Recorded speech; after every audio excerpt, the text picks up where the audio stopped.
ನಮಸ್ಕಾರ. ಮೆಗಾ ಸುದ್ದಿ ವಿಶೇಷ ಚರ್ಚಾ ಕಾರ್ಯಕ್ರಮಕ್ಕೆ ಸ್ವಾಗತ. ನಾನು ಸಂಪತ್ ಭಂಡಾರು. ಕೋವಿಡ್ ಮುಗಿದು ಹೋಯ್ತು ಅಂತ ಸಾಕಷ್ಟು ಜನ ಅಂದುಕೊಂಡ್ರು. ಕೋವಿಡ್ ಏನು ಮುಗಿದು ಹೋಯ್ತು, ಆದರೆ ಅದರ ಅಡ್ಡ ಪರಿಣಾಮಗಳು ಮಾತ್ರ ಇದುವರೆಗೂ ಕೂಡ ಕಂಡು ಬರ್ತಾ ಇದೆ ಅಂತ ಹೇಳಿ ಸಾಕಷ್ಟು ಜನ ಹೇಳ್ತಾ ಇದ್ದಾರೆ. ಕೋವಿಡ್ ಸಮಯದಲ್ಲಿ ಅತಿಯಾಗಿ ಸ್ಟಿರಾಯ್ಡ್ಗಳನ್ನು ಬಳಕೆ ಮಾಡಲಾಗಿದೆ. ಹೀಗಾಗಿ ಯುವ ಜನರಲ್ಲಿ ಹೊಸ ಹೊಸ ಸಮಸ್ಯೆಗಳು ಉಲ್ಬಣವಾಗ್ತಾ ಇದೆ ಅನ್ನುವುದಾಗಿ ಒಂದಷ್ಟು ವರದಿಗಳು ಹೇಳ್ತಾ ಇವೆ.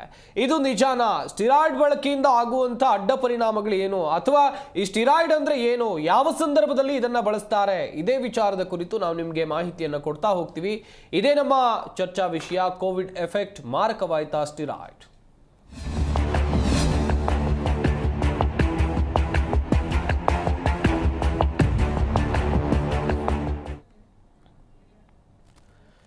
ಎರಡು 2020 ಕೊರೋನಾ ಇನ್ನಿಲ್ಲದಂತೆ ಜಗತ್ತನ್ನ ಕಾಡಿತ್ತು. ಭಾರತ ಕೂಡ ಇದರ ಸಮಸ್ಯೆಗೆ ಹೊರತಾಗಿಲ್ಲ.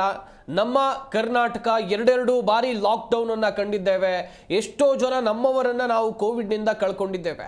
ಈ ಕೋವಿಡ್ ಸಂದರ್ಭದಲ್ಲಿ ವೈದ್ಯಕೀಯ ಲೋಕಕ್ಕೆ ದೊಡ್ಡ ಸವಾಲಾಗಿತ್ತು. ನಮ್ಮ ವೈದ್ಯರು ಕೊರೋನಾ ವಾರಿಯರ್ಗಳಾಗಿ ನಿಂತು ಈ ವೈರಸ್ನ ವಿರುದ್ಧ ಹೋರಾಟವನ್ನು ನಡೆಸಿದ್ರು.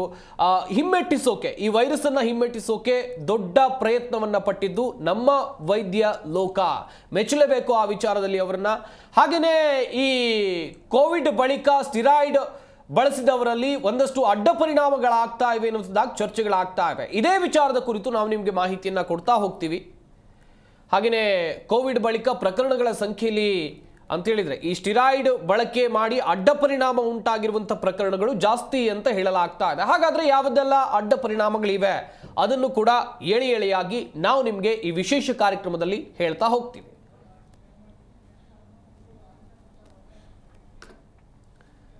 ಮಾಹಿತಿಯನ್ನು ಪಡಿತಾ ಹೋಗೋಣ. ತಜ್ಞ ವೈದ್ಯರು ನಮ್ಮ ಸ್ಟುಡಿಯೋದಲ್ಲಿ ಜಾಯ್ನ್ ಆಗಿದ್ದಾರೆ. ಮೊದಲನೇದಾಗಿ ತಜ್ಞ ವೈದ್ಯರಾಗಿರುವಂಥ ಡಾಕ್ಟರ್ ಅಂಜನಪ್ಪ ಸರ್ ನಮ್ಮ ಈ ಕಾರ್ಯಕ್ರಮದಲ್ಲಿದ್ದಾರೆ. ಸರ್ ನಮಸ್ಕಾರ, ಕಾರ್ಯಕ್ರಮಕ್ಕೆ ಸ್ವಾಗತ. ನಮಸ್ಕಾರ ಸರ್. ಕೊರೋನಾ ಕಳಿತು ಅಂತೇಳಿ ನೆಮ್ಮದಿಯ ಬದುಕನ್ನು ಸಾಗಿಸ್ತಾ ಇರುವಂಥ ಈ ಸಂದರ್ಭದಲ್ಲಿ ಕೆಲವೊಂದಿಷ್ಟು ಸೈಡ್ ಎಫೆಕ್ಟ್ಸ್ಗಳು ಕಂಡು ಬರ್ತಾ ಇವೆ ಅನ್ನುವಂಥದ್ದಾಗಿ ವರದಿಗಳು ಹೇಳ್ತಾ ಇವೆ. ಕೊರೋನಾ ಸಂದರ್ಭದಲ್ಲಿ ಸ್ಟಿರಾಯ್ಡ್ಗಳ ಬಳಕೆ ಆಗಿದೆ. ಈ ಸ್ಟಿರಾಯ್ಡ್ಗಳಿಂದಲೂ ಕೂಡ ಅಡ್ಡ ಪರಿಣಾಮ ಇದೆ ಅಂತ ಹೇಳ್ತಾ ಇದ್ದಾರೆ. ಸ್ಟಿರಾಯ್ಡ್ ಅಂದ್ರೆ ಏನು ಸರ್, ನಮ್ಮ ವೀಕ್ಷಕರಿಗೆ ಹೇಳ್ತಾ ಹೋಗೋದಾದ್ರೆ? ಇದು ಭಾಳ ಇಂಪಾರ್ಟೆಂಟ್ ಡಿಸ್ಕಷನ್ನು ನನಗೆ. ನೋಡಿ, ಕೋವಿಡ್ 3 ಅಲೆಗಳಲ್ಲಿ ಬಂದು ಎಷ್ಟು ಜನಕ್ಕೆ ಎಷ್ಟು ತೊಂದರೆ ಆಯಿತು, ಎಷ್ಟು ಸಾವು ನಾವು ನೋಡಿದ್ದೀವಿ. ನಮಗೆ 2 ವಿಚಾರಗಳು ಇಲ್ಲಿ. ಒಂದು, ವೈರಸ್ನಿಂದ ಆದ ಒಂದಷ್ಟು ಜನ ಸತ್ತೋದ್ರು. ಉಳ್ಕೊಂಡವ್ರಿಗೆ ಏನಾದರೂ ಸಿಕ್ವೆಲೆ ಅಂತೀವಿ ನಾವು, ಪೋಸ್ಟ್ ವೈರಲ್ ಸಿಕ್ವೆಲೆ. ಉಳ್ಕೊಂಡವ್ರಿಗೆ ಏನಾದರೂ ಆ ವೈರಸ್ನಿಂದ ತೊಂದರೆ ಆಗ್ತಾ ಇದೆಯಾ ಒಂದು. ಎರಡನೇದು ಟ್ರೀಟ್ಮೆಂಟು. ನೀವು ಭಾಳ ಕರೆಕ್ಟಾಗಿ ಹೇಳಿದ್ರಿ. ಅನೇಕ ವೈದ್ಯರು ಭಾಳ ಚೆನ್ನಾಗಿ ಟ್ರೀಟ್ಮೆಂಟ್ ಕೊಟ್ಟು ಅದರೊಳಗಾಗಿ ಇವತ್ತು ನೆನಪಿದೆ remdesivir injection. It was a anti viral infection, drug. ದಯವಿಟ್ಟು ನಮ್ಮ ಅಲೋಪತಿ ಡ್ರಗ್ಸ್ನಲ್ಲಿ ಮಾತನಾಡುವಾಗ ನಾವು ಭಾಳ ಕೇರ್ಫುಲ್ಲಾಗಿ ಮಾತಾಡಬೇಕು. ಇದು anti viral drug, it was not A steroid.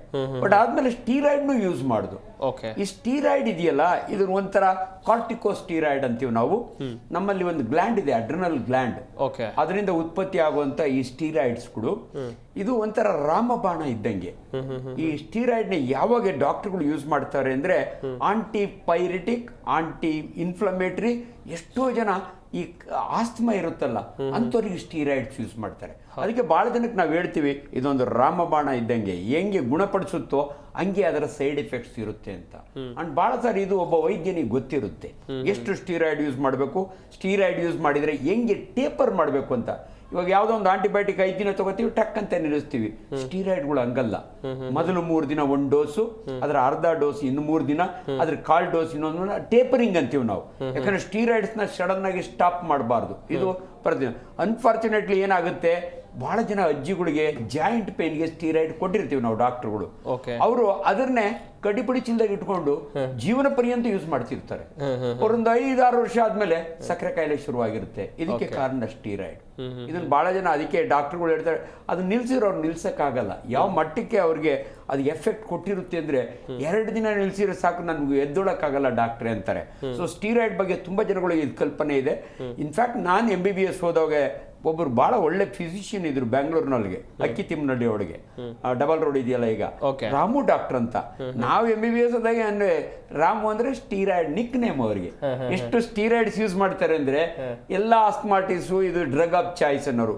Covid ಟೈಮ್ನಲ್ಲೂ ಕೂಡ ತಮಗೆ ನೆನಪಿರ್ಲಿ, ಯಾವಾಗ ನಾವು ಸ್ಟೀರಾಯ್ಡ್ಸ್ ಯೂಸ್ ಮಾಡುದು ಅಂದ್ರೆ ವೈರಸ್ ಆಗಿತ್ತು, ಅದು ಕತೆ ಮುಗೀತು. ಹೌದು. ಅದು ಆಂಟಿಬಾಡಿ ರಿಯಾಕ್ಷನ್ ಆಯ್ತು. ಯಾವುದೇ ಒಂದು ವೈರಸ್ ನಮ್ಮ ದೇಹದಲ್ಲಿ ಇದ್ದಾಗೆ ಆಂಟಿಬಾಡಿ ಇರ್ತವೆ, ಅವೆರಡಿಗೂ ಫೈಟ್ ಶುರುವಾಯಿತು, ವೈರಸ್ಗೂ ನಮ್ಮ WBCಸ್ಗೂ. ಆಗ ಬೆಂಕಿ ಹೊತ್ಕೊಂಡು ಉರಿಯಿತು ಲಂಗ್ಸ್ ನಲ್ಲಿ, ನಾವು ಇನ್ಫ್ಲಮೇಷನ್ ಅಂತೀವಿ. ಅದನ್ನ ತಡೆಗಟ್ಟಲಿಕ್ಕೆ, ಅದರಿಂದ ಉಳ್ಕೊಳ್ಳಿಕ್ಕೆ ಸ್ಟೀರಾಯ್ಡ್ಸ್ ಯೂಸ್ ಮಾಡಿದ್ರು ಬಹಳ ಜನ. ನಾನು ಫಿಸಿಷಿಯನ್ ಅಲ್ದಿದ್ರು ಕೂಡ ನಾನು ಟ್ರೀಟ್ ಮಾಡಿದ್ದೀನಿ, ನಾನು ಟ್ರೀಟ್ಮೆಂಟ್ ತೊಗೊಂಡೆ. ಯಾಕಂದ್ರೆ I was A Covid patient in Suguna hospital, treated by A good physician. So ನನಗೂ ಕೊಟ್ಟಿದ್ದಾರೆ. ಬಟ್ ಅದರಿಂದ ಇವಾಗ ನನಗೆ ಕೆಲವು ಸೀಕ್ವೆಗಳು ಇದಾವೆ, ನಾನು ಆಮೇಲೆ ಡಿಸ್ಕಸ್ ಮಾಡ್ತಾ ಹೋಗ್ತೀನಿ. ಅದಕ್ಕಿಂತ ಇಂಪಾರ್ಟೆಂಟ್ ನೋಡಿ, ಕೋವಿಡ್ ಬಂದಿದ್ದು ಅದಾದ್ಮೇಲೆ ಸಾಕಷ್ಟು ವೈರಲ್ ಕಾಯಿಲೆಗಳು, ಡೆಂಗ್ಯೂ ಇರ್ಬೋದು, ಚಿಕನ್ ಗುನಿಯಾ ಇರ್ಬೋದು, ಡೆಂಗ್ಯೂ ಲೈಕ್ ಫೀವರ್ ಅಂತ ಬಂತು, ತುಂಬಾ ವೈರಲ್ ಇನ್ಫೆಕ್ಷನ್ಗಳು. ಈ ವೈರಲ್ ಇನ್ಫೆಕ್ಷನ್ ಇಂದ ರಿಕವರಿ ಆದ್ಮೇಲೆ ಆದಂತ ಈ ಜಾಯಿಂಟ್ ಪೇನ್ಗಳು, ಮೈಕೈ ನೋವು, ಮಸಲ್ ಪೇನ್ ಇವೆಲ್ಲ ಇದಾವಲ್ಲ, ಇವು ಪೋಸ್ಟ್ ವೈರಲ್ ಸಿಕ್ವೆಲೆ ಅಂತೀವಿ. ಇವತ್ತು ಆಕ್ಚುಲಿ ನಾನು ಲಾಸ್ಟ್ 3 ತಿಂಗಳಿಂದ ಕೋವಿಡ್ ಇಂದ ರಿಕವರಿ ಆಗಲಿ 2 ವರ್ಷ ಆಗೋಯ್ತು. 3 ಡೋಸ್ ಇಂಜೆಕ್ಷನ್ ತಗೊಂಡಾಯ್ತು, ಅದ್ರ ಕಾಂಪ್ಲಿಕೇಶನ್ ನನಗೇನಾಗ್ಲಿಲ್ಲ. ಆದ್ರೆ 3 ತಿಂಗಳ ಹಿಂದೆ 3 ದಿನ ನನಗೆ ಜ್ವರ ಬಂತು, 2 ದಿನ ಅಡ್ಮಿಟ್ ಆಗಿದೆ. ಅದಾದ್ಮೇಲೆ ಎಂತ ಮೈ ಕೈ ನೋವು ಅಂದ್ರೆ ಜಾಯಿಂಟ್ ಪೇನ್, ನೀವು ಡಿಸ್ಕ್ರೈಬ್ ಮಾಡಿದಿರಲ್ಲ ಯಂಗ್ಸ್ಟರ್ಸ್ಗೆಲ್ಲ ಹಿಂಗಾಗಿದೆ ಅಂತ, ಅದು ಸತ್ಯ. ಪೋಸ್ಟ್ ವೈರಲ್ ಎಷ್ಟೋ ಜನ ಈ ಚಿಕನ್ ಗುನಿಯಾ ಬಂದವರು ಟಾಯ್ಲೆಟ್ ಕೂತ್ ಮೇಲೆ ಎದ್ದೊಳಕ್ಕೆ ಆಗಲ್ಲ ಡಾಕ್ಟ್ರೆ, ಈ ರೀತಿಯ ತುಂಬಾ ಜನ ಸಫರ್ ಮಾಡ್ತಿದ್ದಾರೆ, ಇನ್ಕ್ಲೂಡಿಂಗ್ ಮೀ. ಸೊ ನಾನು ಸರ್ಜನ್ ಆಗಿ I went to a proper doctor, physician, rheumatologists ಅಂತ ಇದ್ದಾರೆ. ನಮ್ಮ ವಿಕ್ರಮ್ ಜೈನ್ ಅಂತ ನಮ್ಮದೇ ಹುಡುಗ, ಅವನು ಈ started me on some drugs, ಮುಂದೆ ಡಿಸ್ಕಸ್ ಮಾಡೋಣ. ಅದರಿಂದ ನಾನು ಇವತ್ತು I am able to walk, I am door. So ತುಂಬಾ ಜನಕ್ಕೆ ಒಂದು ಐಡಿಯಾ ಕೊಡ್ತಾ ಇದ್ದೀವಿ, ಇದು ಸ್ಟೀರಾಯ್ಡ್ ಒಂದೇ ಅಲ್ಲ, ಬೇರೆ ಡ್ರಗ್ಸ್ಗಳಲ್ಲೂ ಅಥವಾ ವೈರಸ್ ನಮ್ಮ ದೇಹಕ್ಕೆ ಹೋಗಿ ಅದು ಸತ್ತೋದ್ಮೇಲೆ ಅದರ ಆಂಟಿಬಾಡಿ ಇರುತ್ತೆ, ಆ ಆಂಟಿಬಾಡಿ ನಮ್ಮ ದೇಹದಲ್ಲಿ ಉಳ್ಕೊಳ್ತವೆ, ಅವೊಂದಷ್ಟು ರಿಯಾಕ್ಷನ್ ಮಾಡ್ತವೆ. It is called inflammatory reaction ಅಂತೀವಿ. ಮಸಲ್ ಪೇಯ್ನು, ನರ್ವ್ ಪೇಯ್ನ್ ಇವೆಲ್ಲ ಬರ್ತವೆ. ಅದರಿಂದ ಮುಂದಿನ ಡಿಸ್ಕಷನ್ ನಾವು ಇವೆಲ್ಲ ಮಾತಾಡ್ತಾ ಹೋಗೋಣ. ಬಟ್ ಡೆಫಿನೆಟ್ಲಿ ಸ್ಟೀರಾಯ್ಡ್ಸ್ ಬಗ್ಗೆ ಜನಗಳಿಗೆ ನಾವು ಎಚ್ಚರ ಮೂಡಿಸೋದು ಈ ಡಿಸ್ಕಷನ್ ಅಲ್ಲಿ ಬಹಳ ಇಂಪಾರ್ಟೆಂಟ್. ವೆಲ್ ಸರ್, ಮುಂದಿನ ಹಂತದಲ್ಲಿ ಸ್ಟೀರಾಯ್ಡ್ಸ್ ಬಗ್ಗೆ ಮಾತನಾಡ್ತಾ ಹೋಗೋಣ ಸರ್. ಆದರೆ ಅದಕ್ಕಿಂತ ಮುಂಚಿತವಾಗಿ ಕೊರೋನಾ ಸಂದರ್ಭದಲ್ಲಿ ನಾವೆಲ್ಲರೂ ಕೂಡ ನೋಡಿದ್ದೇವೆ, ಜನ ಎಷ್ಟು ಸಂಕಷ್ಟದಲ್ಲಿದ್ದರು, ವೈದ್ಯಕೀಯ ಲೋಕಕ್ಕೆ ದೊಡ್ಡ ಸವಾಲಾದಂಥ ವಿಚಾರ. ಆದರೂ ಕೂಡ ವೈದ್ಯರ ಕಾರ್ಯವೈಖರಿ ಬಗ್ಗೆ ಶ್ಲಾಘನೆ ಮಾಡಲೇಬೇಕು. ಪ್ರತಿಯೊಬ್ಬ ಡಾಕ್ಟರ್ಗಳು ಕೂಡ ಕೋವಿಡ್ ವಾರಿಯರ್ ಆಗಿ ನಿಂತರು. ಆ ಸಂದರ್ಭದಲ್ಲಿ ಹೊಸ ವೈರಸ್ ಸರ್, ಅದು ಜಗತ್ತಿಗೆ ಹೊಸ ವೈರಸ್, ಅದನ್ನ ಹಿಮ್ಮೆಟ್ಟಿಸಬೇಕು ಅಂತೇಳಿ ಎಲ್ರಿಗೂ ಕೂಡ ಸವಾಲಾಗಿತ್ತು.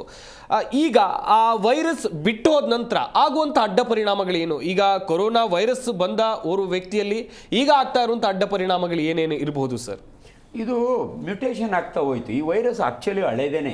ನಾನು MBBS ಓದೋ ಟೈಮ್ನೊಳಗೂ corona virus was there in my book. But ಅದೇನಾಗುತ್ತೆ, ಪ್ಯಾಂಡೆಮಿಕ್ ಕಾಯಿಲೆ ಅಂತೀವಿ ನಾವು. ಪ್ಯಾಂಡೆಮಿಕ್ ಅಂದ್ರೆ ಒನ್ಸ್ ಇನ್ 35 to 40 years ನಲ್ಲಿ ಬರುವಂತ ವೈರಲ್ ಇನ್ಫೆಕ್ಷನ್. ಒಂದು ದೇಶದಲ್ಲಿ ಶುರುವಾಗಿ ನೂರಾರು ದೇಶಕ್ಕೆ ಹರಡೋ. ಇನ್ಫ್ಲೂಯೆನ್ಸಾ ಹಂಗೆ ಮಾಡಿತ್ತು. It was A viral disease. ಮೊದಲನೇ ಮಹಾಯುದ್ಧದ ಟೈಮ್ನಲ್ಲಿ ಅರ್ಧ ಯುರೋಪನ್ ಮಲಗಿಸಿತ್ತು. ಅದಾದ್ಮೇಲೆ ಬಂದಂತ ಈ ಕೋವಿಡ್ ವೈರಸ್ ಇದೆಯಲ್ಲ, ಇದು ಪ್ಯಾಂಡೆಮಿಕ್ ಆಯಿತು. ಬಟ್ ಉಳ್ಕೊಂಡವ್ರಿಗೆಲ್ಲ ಕೆಲವು side effect, psychological side effect, physical side effect. ನಂದೇ ಎಕ್ಸಾಂಪಲ್ ಕೊಡ್ತೀನಿ. ನಾನು ರಿಕವರಿ ಆದಮೇಲೆ ಒಂದು ಯಾಕೋ ನನಗೆ ರಾತ್ರಿ ಹೊತ್ತು ನಿದ್ದೆ ಬರ್ತಿಲ್ಲ, ಇನ್ಸಾಮ್ನಿಯಾ ಅಂತೀವಿ. Sleeplessness is one of the side effect of viral diseases. ನನಗೆ ಹೆಂಗೆ ಭಯ ಬರೋದು ಅಂದರೆ, ರಾತ್ರಿ ಹೊತ್ತು ಮಲಗಿದ್ದಾಗೆ ನಾನು ಏನಾದರೂ AC ಬಸ್ನೊಳಗೆ ಹೈದ್ರಾಬಾದ್ಗೆ ಹೋದರೆ ಕಿಟಕಿ ತೆಗಿರಲ್ಲ, ಉಸಿರು ಸಿಕ್ಕಾಕೊಂಡು ಸತ್ತೋಗ್ಬಿಟ್ರೆ, this kind of a fear.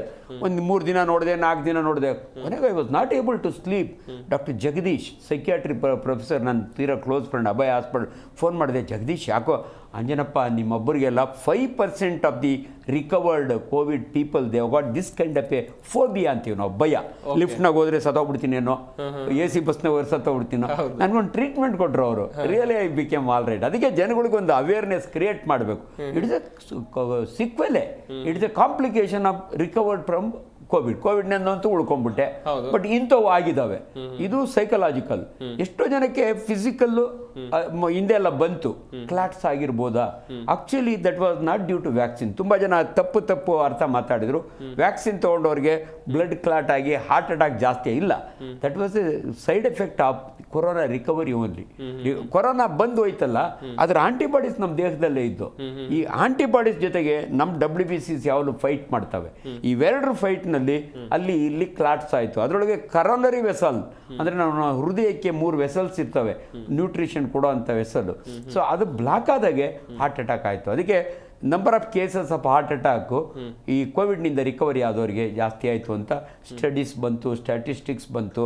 So ಆದ್ದರಿಂದ ಯಾವುದೇ ಒಂದು ವೈರಲ್ ಕಾಯಿಲೆ ಒಳಗೆ ರಿಕವರಿ ಆದಮೇಲೆ ಅದರ ಆಂಟಿಬಾಡಿಯಿಂದ ಇನ್ಫ್ಲಮೇಷನ್ ಆಗುತ್ತೆ, ಬಾಡಿ ಒಳಗೆ ಬಾಡಿ ರಿಯಾಕ್ಟ್ ಆಗುತ್ತೆ, ಅದರಿಂದ ಸೈಡ್ ಎಫೆಕ್ಟ್ಸ್ ಆಗುತ್ತೆ. Yes sir. ಕೊರೋನಾ ಸಂದರ್ಭದಲ್ಲಿ ಸ್ಟಿರಾಯ್ಡ್ಸ್ಗಳನ್ನು ಡೈರೆಕ್ಟಾಗಿ ಹೋದಂಥ ಪೇಷಂಟಿಗೆ ವೈದ್ಯರು ಕೊಟ್ಟಿಲ್ಲ.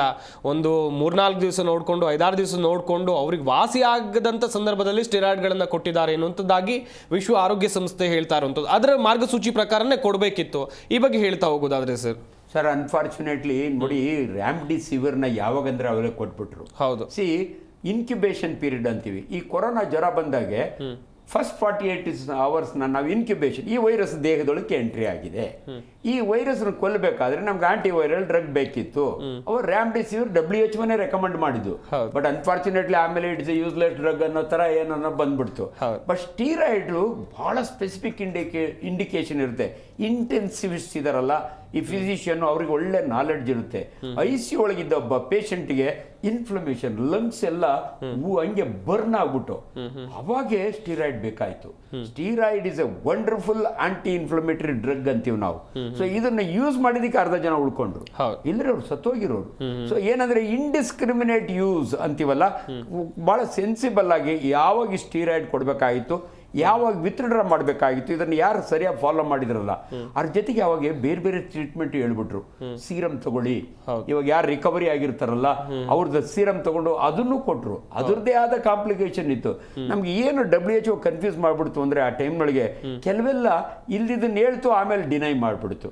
ಹಿಂಗಾಗಿ in fact my wife was admitted. ಅವ್ರಿಗೆ ನಾನು ವಿಕ್ಟೋರಿಯಾ ಹಾಸ್ಪಿಟಲಿಂದ ಬ್ಲಡ್ ಬ್ಯಾಂಕಿಂದ ಈ ಸೀರಮ್ ತರಿಸಿ, ರಿಕವರಿ ಆದವ್ರು ಸೀರಮ್ ತರಿಸಿ ಕೊಟ್ಟಿದ್ದೆ. ಆಮೇಲೆ ಕೊಟ್ಟ ಮೇಲೆ ಹೇಳಿದ್ರು, ಅಯ್ಯೋ ಇದು ಕೊಡೋದೇ ಬೇಕಿರಲ್ಲ, ಇದ್ರದ್ದೇ ಕಾಂಪ್ಲಿಕೇಶನ್, ಹಿಂಗೆಲ್ಲ ಮಾತಾಡೋದು. ನಮಗೆ ಡಾಕ್ಟ್ರುಗಳಿಗೆ ಕನ್ಫ್ಯೂಷನ್ ಆಗೋಯ್ತು. ನಿಜವಾಗ್ಲೂ ಹೇಳ್ತೀನಿ, ಕೋವಿಡ್ ಟೈಮ್ನಲ್ಲಿ ನಮ್ಗೆ ಫಸ್ಟ್ ಟೈಮ್ ಈ ಥರ ಒಂದು ಪ್ಯಾಂಡಮಿಕ್ ಬಂದಿರೋದು. ಅದರೊಳಗಾಗಿ ಇದರೊಳಗೆ ಕರೆಕ್ಟ್ ಸ್ಪೆಷಲಿಸ್ಟ್ ಅಂದರೆ ಇಂಟೆನ್ಸಿವಿಸ್ಟ್. ಎಷ್ಟು ಜನ ಇದ್ದಾರೆ ಇಂಟೆನ್ಸಿವಿಸ್ಟ್? ನೀವು ಇಡೀ ಬೆಂಗಳೂರು ನೋಡಿದ್ರೆ 25-30 ಜನ ಇರಲ್ಲ. So everybody started treating. ಒಬ್ಬ MBBS ಡಾಕ್ಟರ್ ಆಗಲಿ, ನನ್ನಂತ ಒಬ್ಬ ಸರ್ಜನ್ ಆಗಲಿ, ಆಯುರ್ವೇದ ಡಾಕ್ಟರ್ ಆಗಲಿ, ಎಲ್ಲರೂ ಕೂಡ. ಸೊ ಹಂಗಾಗಿ ವೆರೈಟಿ ಆಫ್ ಟ್ರೀಟ್ಮೆಂಟು ಅಲ್ಟಿಮೇಟ್ಲಿ ಉಳ್ಕೊಂಡವ್ರ ಹಣೆ ಬರ. ಬಟ್ ಅವ್ರಿಗೆ ಆದಂಥ ಈ ಸೀಕ್ವೆಲ್ಗಳ ಬಗ್ಗೆ ನಾವು ಮಾತಾಡ್ತಿದ್ವಿ. But indiscriminate use of steroids ಅಂತೂ ಆಗಿದೆ. ಅದಕ್ಕೋಸ್ಕರ ಇವತ್ತು important, steroid is a powerful drug. At the same time it is a most misused drug. It is the most danger. In fact quacks ಎಲ್ಲ ಹಳ್ಳಿಗಳ ಕಡೆ ಕ್ವಾಕ್ಸ್ ಅಂತೀವಿ ನಾವು, ಅನ್ಕ್ವಾಲಿಫೈಡ್ ಡಾಕ್ಟರ್, ಅವ್ನು ಸ್ಟೀರಾಯ್ಡ್ ಜಾಸ್ತಿ ಯೂಸ್ ಮಾಡ್ತಾನೆ. ಯಾವುದೇ ಒಂದು ಜ್ವರ ಬರಲಿ ಕೊಟ್ಟರೆ ರಾಮಬಾಣ ಇಮ್ಮಿಡಿಯೇಟ್ಲಿ ಕಡಿಮೆ ಆಗ್ಬಿಡುತ್ತೆ. So that is the difference between A qualified doctor and A quack ಅಂತೀವಿ ನಾವು. ಸ್ಟೀರಾಯ್ಡ್ ಮಾತ್ರೆಗಳು ಇಟ್ಕೊಂಡಿರ್ತಾರೆ, ಅವರು ಕೊಡ್ತಾರೆ, 2 ದಿನಕ್ಕೆ ವಾಸಿ ಆಗ್ಬಿಡುತ್ತೆ. ಅದು ಒಂಥರ ಬೂದಿ ಮುಚ್ಚಿದಂಗೆ ಕೆಂಡದ ಮೇಲೆ. ಸೊ ಕೆಂಡನೆ ಆರಿಸೋದು ನಮ್ಗೆ ಇಂಪಾರ್ಟೆಂಟ್. ಅಂಡ್ ಬಹಳ ಜನಕ್ಕೆ ಅನ್ಫಾರ್ಚುನೇಟ್ಲಿ ಇದೊಂದು ಗೊತ್ತಿರಲಿ, fever is A symptom, not A disease. ಯಾವುದೇ ಕಾಯಿಲೆ ಒಳಗಾಗಲಿ ಫೀವರ್. ಆಮೇಲೆ ನೇಚರ್ ಹೆಂಗಿರುತ್ತೆ ಅಂದರೆ ನೋಡಿ, ಮನುಷ್ಯನಿಗೆ ವೈರಸ್ ಬ್ಯಾಕ್ಟೀರಿಯಾ ಹೋದಾಗೆ ಜ್ವರ ಬರುತ್ತಲ್ಲ, ಜ್ವರ ಬಂದರೆ ದೇವ್ರು ಕೊಟ್ಟಿರೋ ವರ. ಯಾಕಂದ್ರೆ ಆ ಜ್ವರದ ಟೆಂಪರೇಚರ್ನಲ್ಲಿ ಈ ವೈರಸ್ಗಳು ಸತ್ತೋಗ್ತವೆ, ಅದಕ್ಕೆ ಜ್ವರ ಬರುತ್ತೆ. ನಾವು ಜ್ವರನ ಹಂಗೆ ಬಿಡ್ಬೇಕು ಆಕ್ಚುಲಿ. ಬಟ್ ಅನ್ಫಾರ್ಚುನೇಟ್ಲಿ ತಡ್ಕೊಳ್ಳಲ್ಲ ಜನಗಳು. ಅಯ್ಯೋ ಜ್ವರನೇ ವಾಸಿ ಮಾಡಿಲ್ಲ ಡಾಕ್ಟ್ರು, ಮಗುಗೆ ಜ್ವರ ಜಾಸ್ತಿ ಇದ್ರೆ ಫಿಟ್ಸ್ ಬಂದ್ಬಿಡುತ್ತೆ ಹಂಗ ಅನ್ಕೋತಾರೆ. ನಮ್ಮ ಸೈನ್ಸ್ ಪ್ರಕಾರ ಜ್ವರ ಬಂದಿರೋದು ಈ ವೈರಸ್ ಕೊಲ್ಲಿಕ್ಕೆ. ಆ ಟೆಂಪರೇಚರ್ ನಮ್ಮ ಬಾಡಿ ಒಳಗೆ ವೈರಸ್ ಮಲ್ಟಿಪ್ಲೈ ಆಗಕ್ಕಾಗಲ್ಲ. ಬಟ್ ಅನ್ಫಾರ್ಚುನೇಟ್ಲಿ ಅದನ್ನು ಯೂಸ್ ಮಾಡಬೇಕು. ಬಹಳ ಜನ ಕ್ವಾಕ್ಸ್ ಸ್ಟೀರಾಯ್ಡ್ ಯೂಸ್ ಮಾಡಿಬಿಡ್ತಾರೆ. ಸೊ ನಮಗೆ paracetamol is the commonest drug, antipyretic ಅಂತೀವಿ ನಾವು. ಅಂಡ್ ನೋವಿಗೂ ಅದು ಒಳ್ಳೇದು. ಬಟ್ ಇದು ಕೊಟ್ಬಿಟ್ರೆ ಸ್ಟೀರಾಯ್ಡ್ ಜ್ವರನೂ ಕಡಿಮೆ ಆಗುತ್ತೆ, ತಲೆನೋವು ಕಡಿಮೆ ಆಗುತ್ತೆ. ಬಟ್ ಅದನ್ನೇ ಸೆನ್ಸಿಬಲಿ ನಿಲ್ಸಿದ್ರು ಒಂಥರ. ಇವನ್ ಕೊಟ್ಟು ಕಳಿಸ್ದ ಅಂದ್ರೆ ಮನೆಗೆ ಹೋದ್ಮೇಲೆ ಅವರು ನಮ್ಮ ಪೇಷಂಟ್ಗಳು ಅದನ್ನೇ ಒಳ್ಳೆ ಡ್ರಗ್ ಕೊಟ್ಟಿದ್ದಾರೆ doctor, and it is the cheapest drug. Okay. Steroid ಮಾತ್ರೆಗಳಿದಾವಲ್ಲ ₹2 ₹3 ಸಿಗ್ತವೆ. ಸೊ ಹಂಗಾಗಿ everybody enjoys taking steroids and giving steroid. Particular ನಾನು ನೋಡಿದಂತೂ ಹಳ್ಳಿ ಕಡೆ ಯಾರೇ ಆಸ್ಥ್ಮ್ಯಾಟಿಕ್ ಇರಲಿ, ಯಾರೇ ಜಾಯಿಂಟ್ ಪೈನ್ ಬರಲಿ, ಅಜ್ಜಿಗಳ ಹತ್ರ ಈ ಮಾತ್ರೆ ಸ್ಟಾಕ್ ಇರುತ್ತೆ. ಅಂಡ್ ಎಷ್ಟೋ ಜನ ಫಿಸಿಷಿಯನ್ ಹತ್ರ ಅಜ್ಜಿ ಎಷ್ಟು ದಿನದಿಂದ ತಗೋತಿದೆ ಅಂದ್ರೆ, ಅಪ್ಪ ಅವಾಗಲಿಂದ ತಗೋತೀನಿ ಅಂತಾರೆ. ಮೊದ್ಲಿಗೆ ನಿಲ್ಸು ಅಂದ್ರೆ ಅಪ್ಪ ಅದು ನಿಲ್ಸಕ್ಕಾಗಲ್ಲ ಅಂತಾರೆ. This is the effect of steroid on human body. Sir, ಈಗ ಸ್ಟೀರಾಯ್ಡ್ಗಳ ಬಳಕೆಯಿಂದಾಗಿಯೇ ಮೊಣಕಾಲು ನೋವು, ಸೊಂಟ ನೋವು ಇದೆಲ್ಲ ಯಂಗ್ ಜನರೇಷನ್ ಅಲ್ಲಿ ಕಂಡು ಬರ್ತಾ ಇದೆ. ಇದು ಯಂಗ್ ಜನರೇಷನ್ ಮಾತ್ರ ಸೀಮಿತವೋ ಸರ್? ಓಲ್ಡ್ ಏಜ್ ಪೀಪಲ್ ಅಲ್ಲೂ ನಾವು ಕಾಣಬಹುದಾ? ಮಧ್ಯ ವಯಸ್ಕರಲ್ಲೂ ಇದೆಯಾ ಸರ್ ಇದು? ಸರ್, ಇದು ಯಾಕೋ ಮಿಸ್ಇಂಟರ್ಪ್ರಿಟೇಷನ್ ಆಗ್ತಾ ಇದೆ. ಸ್ಟೀರಾಯ್ಡ್ಸ್ ಯೂಸ್ ಮಾಡೋದು ನಾವು ಜಾಯಿಂಟ್ ಪೇನ್ಗೆ. ಸೊ ಈ ಯಂಗ್ಸ್ಟರ್ನ ಏನಾಗಿದೆ, more number of peoples are affected because of their own exposure. ಹಂಗಾಗಿ ಇವರೆಲ್ಲ ಎಕ್ಸ್ಪೋಸ್ ಟು ವೈರಸ್. ವೈರಸ್ ನಿಂದ ಈಗ ಯಾರು ಎಲ್ಲಾ ವೈರಸ್ ಕಾಯಿಲೆಗಳಿಗೂ ಈಗ ಬರ್ತಿದಾವಲ್ಲ, ತುಂಬಾ ವೈರಲ್ ಕಾಯಿಲೆಗಳು, ಪರ್ಟಿಕ್ಯುಲರ್ಲಿ ಸಂಕ್ರಾಂತಿ ಕಳೆಯೋವರೆಗೂ. ಇಟ್ಸ್ ಎ ಸೀಸನಲ್ ಫೀವರ್ ಅಂತೀವಿ ನಾವು. ಈ ಸೀಸನ್ ಎಲ್ರಿಗೂ ವೈರಲ್ ಜ್ವರ ಬಂದು ಜಾಯಿಂಟ್ ಪೇನ್ಗಳು ಇವೆಲ್ಲ ಬಂದವೆ ಹೊರತು ಸ್ಟೀರಾಯ್ಡ್ ಇಂದ ಬಂದಿಲ್ಲ. ಎಲ್ಲೋ ಒಂದು ಸ್ವಲ್ಪ ಮಿಸ್ಇಂಟರ್ಪ್ರಿಟೇಷನ್ ಆಗ್ತಾ ಇದೆ. ಸೊ ಅದಕ್ಕೆ ಆಕ್ಚುಲಿ ಜಾಯಿಂಟ್ ಪೇನ್ಗಳಿಗೆ treatment is steroids. Well sir, well. Covid ಸಮಯದಲ್ಲಿ ಅತಿಯಾಗಿ ಸ್ಟೀರಾಯ್ಡ್ಗಳ ಬಳಕೆ ಮಾಡಲಾಗಿದೆ ಎನ್ನುವುದಾಗಿ ವರದಿಗಳು ಹೇಳ್ತಾ ಇವೆ. ವೈದ್ಯಕೀಯ ಲೋಕದಲ್ಲಿ ವೈದ್ಯರು ಯಾತಕ್ಕಾಗಿ ಸ್ಟೀರಾಯ್ಡ್ಗಳನ್ನ ಬಳಕೆ ಮಾಡಿದ್ರು ಎನ್ನುವುದಾಗಿ ತಜ್ಞ ವೈದ್ಯರು ಆಗಲೇ ಮಾಹಿತಿಯನ್ನು ಕೊಡ್ತಾ ಇದ್ರು. ಹಾಗೆಯೇ ನಮ್ಮ ಈ ವಿಶೇಷ ಕಾರ್ಯಕ್ರಮದಲ್ಲಿ ಮತ್ತೊಬ್ಬರು ತಜ್ಞ ವೈದ್ಯರು ಭಾಗಿಯಾಗಿದ್ದಾರೆ, ಡಾಕ್ಟರ್ ತ್ರಿವೇಣಿ ಅರುಣ್ ಅಕ್ಕಿರಾಜು. ಮೇಡಮ್ ನಮಸ್ಕಾರ, ಕಾರ್ಯಕ್ರಮಕ್ಕೆ ಸ್ವಾಗತ. ನಮಸ್ಕಾರ ಸಂಪತ್. ಮೇಡಮ್, ಗಮನಿಸ್ತಾ ಇದ್ವಿ, ಒಂದಷ್ಟು ರಿಪೋರ್ಟ್ಸ್ಗಳು ಹೇಳ್ತಾ ಇವೆ ಈ ಸ್ಟೀರಾಯ್ಡ್ ನಿಂದ ಅಡ್ಡ ಪರಿಣಾಮ ಇವೆ ಅಂತ ಹೇಳಿ. ಇದು ನಿಜಾನಾ ಮೇಡಮ್? ಸ್ಟೀರಾಯ್ಡ್ಸ್ ಹೌದು, ತುಂಬಾ ಬಳಕೆ ಆದ್ರೆ ಅದರಿಂದ ತೊಂದರೆ ಆಗೋ ಸಾಧ್ಯತೆ ಇದೆ. ಬಟ್ ಕೋವಿಡ್ ಟೈಮ್ ಅಲ್ಲಿ ಸಿಚುವೇಶನ್ ತಕ್ಕನಾಗಿ ಯೂಸ್ ಮಾಡಿರೋದ್ರಿಂದ ಆ ಕಂಡೀಷನ್ ಕಂಟ್ರೋಲ್ ಮಾಡ್ಲಿಕ್ಕೆ ಯೂಸ್ ಆಗಿರೋ ಪರಿಸ್ಥಿತಿ ಆವಾಗ ಉಂಟಾಗಿತ್ತು.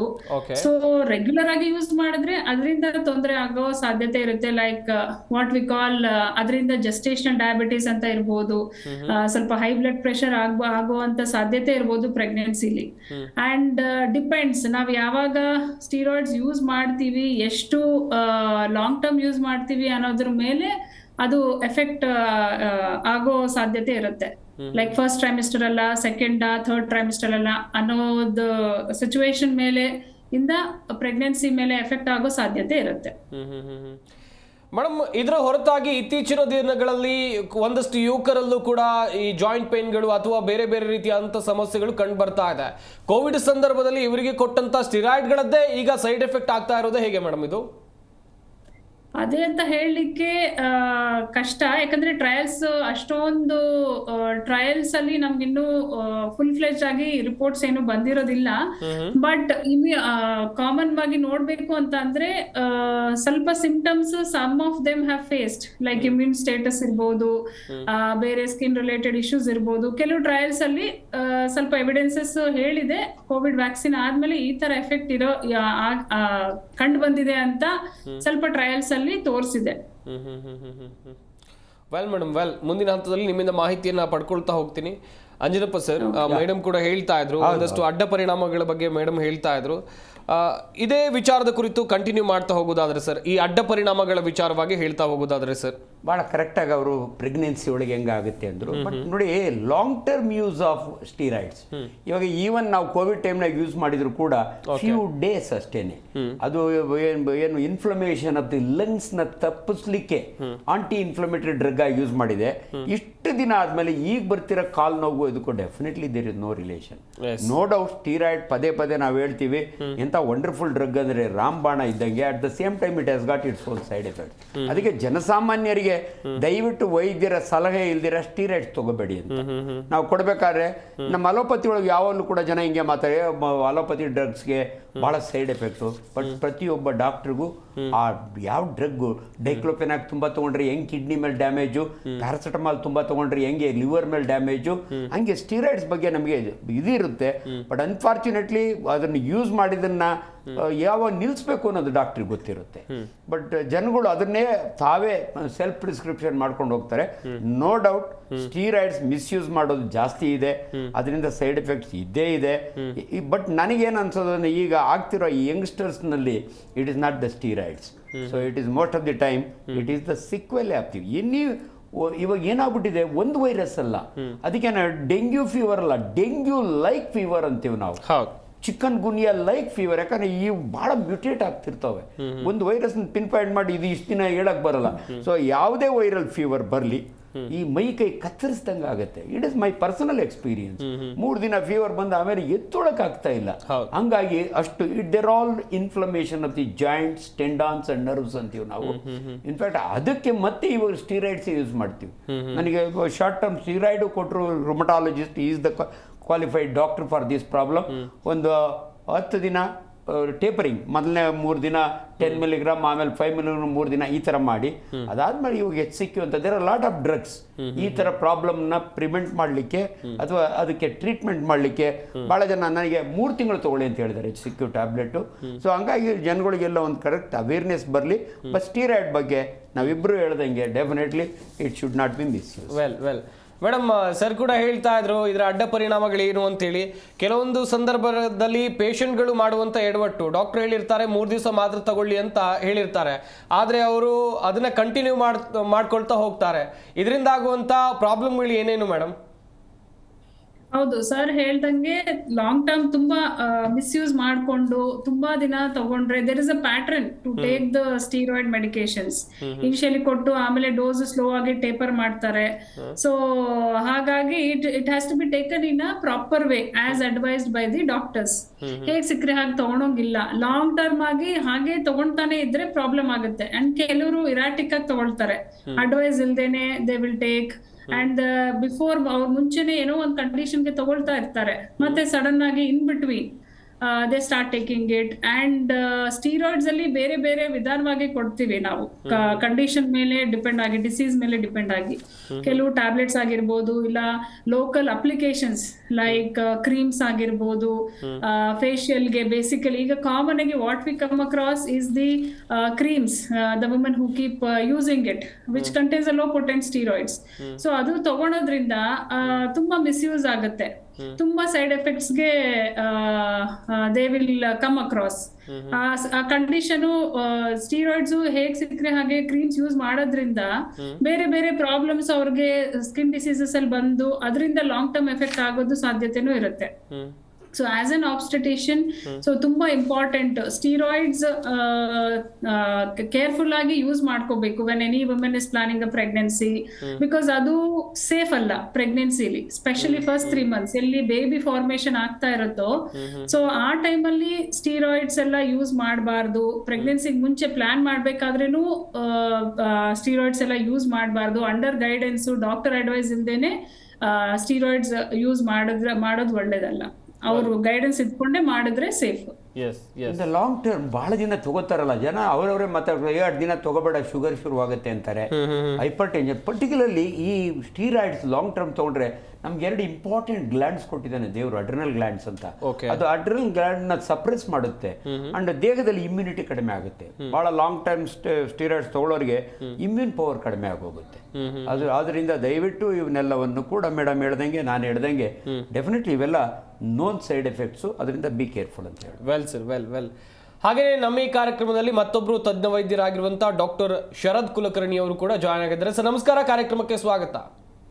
ನಮಸ್ಕಾರ ಸರ್, ಕೋವಿಡ್ ಚಿಕಿತ್ಸೆ ಸಂದರ್ಭದಲ್ಲಿ ಸ್ಟಿರಾಯ್ಡ್ಗಳನ್ನ ಬಳಕೆ ಮಾಡಲಾಗಿದೆ. ಈ ಸ್ಟಿರಾಯ್ಡ್ಗಳಿಂದ ಒಂದಷ್ಟು ಅಡ್ಡ ಪರಿಣಾಮ ಆಗ್ತಾ ಇದೆ ಅನ್ನುವಂಥದ್ದಾಗಿ ವರದಿಗಳು ಹೇಳ್ತಾ ಇವೆ. ಸರ್, ನಿಮ್ಮ ಅಭಿಪ್ರಾಯ, ಅನಿಸಿಕೆ?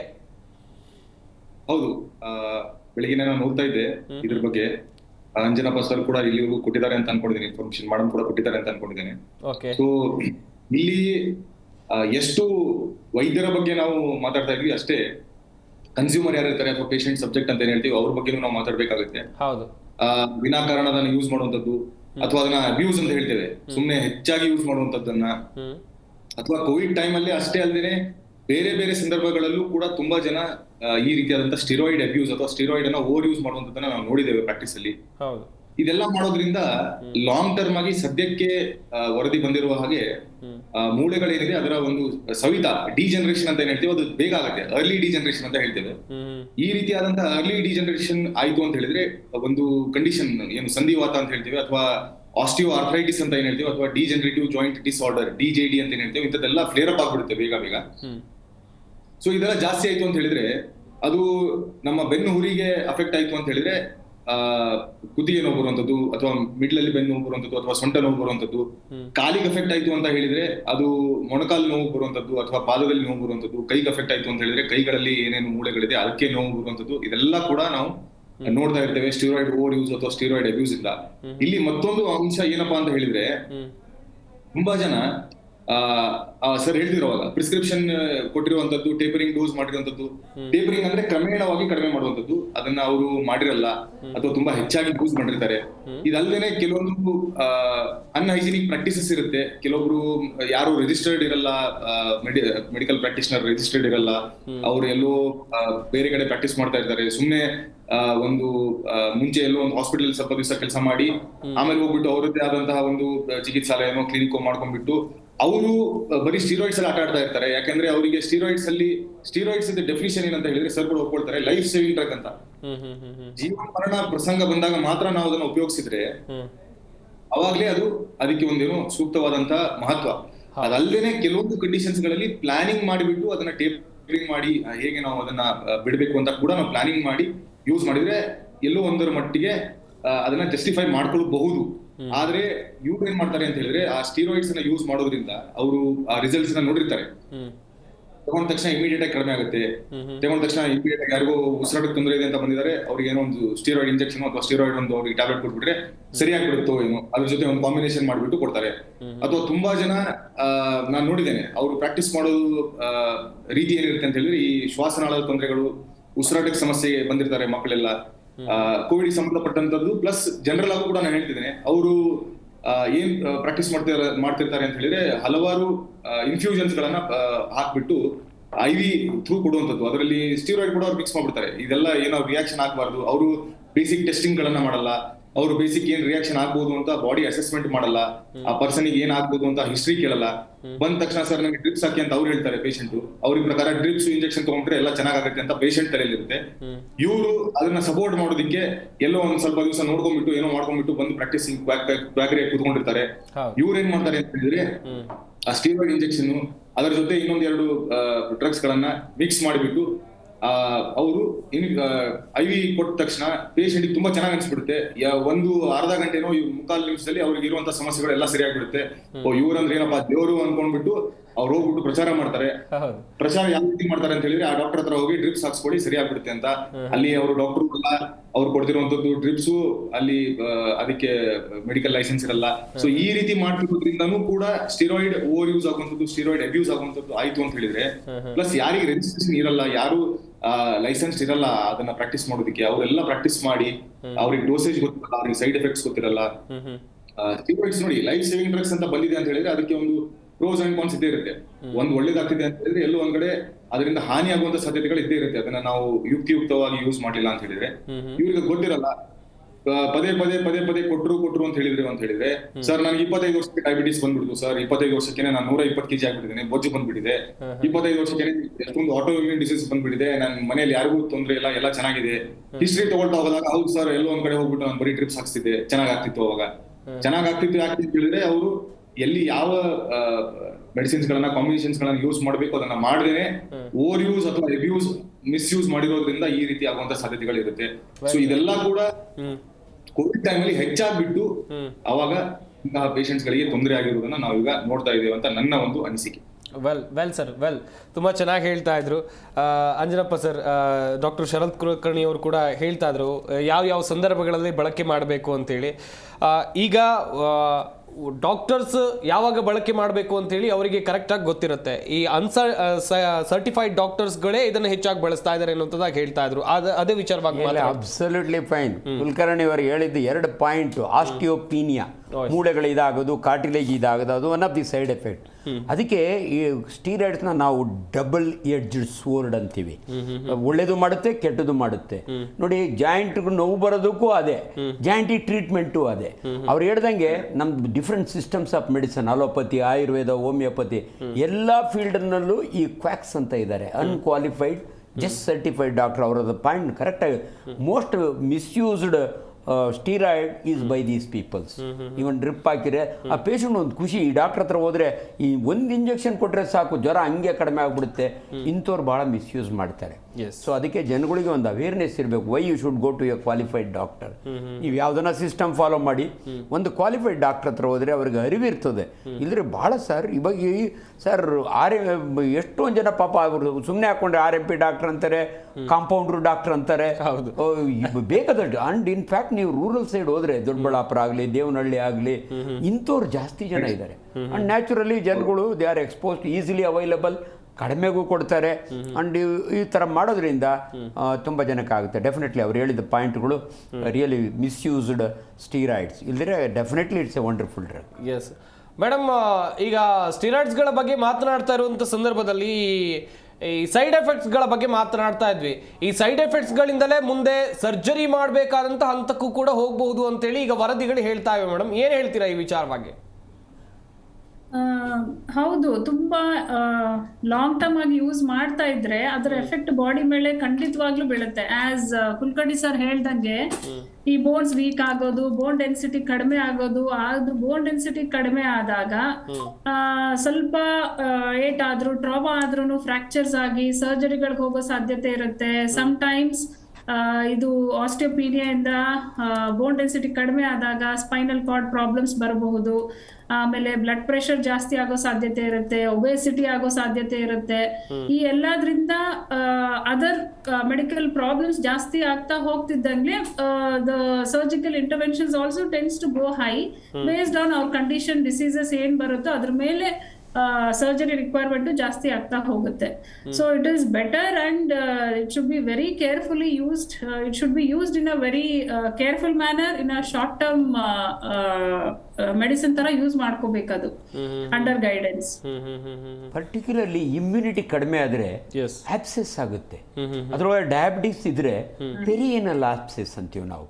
ಹೆಣ್ಣು ಮಕ್ಕಳಿಗೆ ಬ್ರೆಸ್ಟ್ ಆಪ್ಸೆಸ್, ಈ ಕುರುಗಳು ಅಂತಾರಲ್ಲ, ದೊಡ್ಡ ಬೆನ್ನಲ್ಲಿ ಬೆನ್ಪಣಿ ಅಂತ ಆಗುತ್ತೆ, ಇಶ್ಯೂಟಗ್ಲಪಸ್. ಅವಾಗ naturally we have to incise and drain. So ಇವೆಲ್ಲವೂ ಕೂಡ ಕಾಂಪ್ಲಿಕೇಶನ್ ಆಫ್ ದೀಸ್ ಥಿಂಗ್ಸ್. ಅವ್ನ ರೆಸಿಸ್ಟೆನ್ಸ್ ಕಡಿಮೆ ಆಯಿತು, ನ್ಯಾಚುರಲಿ ಇನ್ಫೆಕ್ಷನ್ ಜಾಸ್ತಿ ಆಗುತ್ತೆ. ಅದರಿಂದ ಸ್ಟೀರಾಯ್ಡ್ಸ್ ಇದು one of the dangerous effects. Yes, well sir, well. Sharath sir, ವೈದ್ಯಕೀಯ ಲೋಕ ಅಲ್ಲದೆ ಬೇರೆ ಬೇರೆ ಕಡೆಗಳಲ್ಲೂ ಕೂಡ ಈ ಸ್ಟಿರಾಯ್ಡ್ಗಳ ಬಳಕೆ ಆಗ್ತಾ ಇದೆ. ಈ ಜಿಮ್ ಸಪ್ಲಿಮೆಂಟ್ಗಳು ಹಾಗೇನೆ ಕೆಲವೊಂದಿಷ್ಟು ಸೌಂದರ್ಯ ವರ್ಧಕಗಳಲ್ಲೂ ಬಳಕೆ ಆಗ್ತಾ ಇದೆ ಅನ್ನುವಂಥದ್ದಾಗಿ ಒಂದಷ್ಟು ಜನ ಹೇಳ್ತಾ ಇರ್ತಾರೆ. ಸರ್, ಈ ಬಗ್ಗೆ ಹೇಳ್ತಾ ಹೋಗೋದಾದ್ರೆ? ನೀವು ಕರೆಕ್ಟ್ ಆಗಿ ಪ್ರಶ್ನೆ ಕೇಳಿದ್ರ, ನಾನು ಇದನ್ನೇ ಹೇಳೋನಿದ್ದೆ ಈಗ ನೆಕ್ಸ್ಟ್.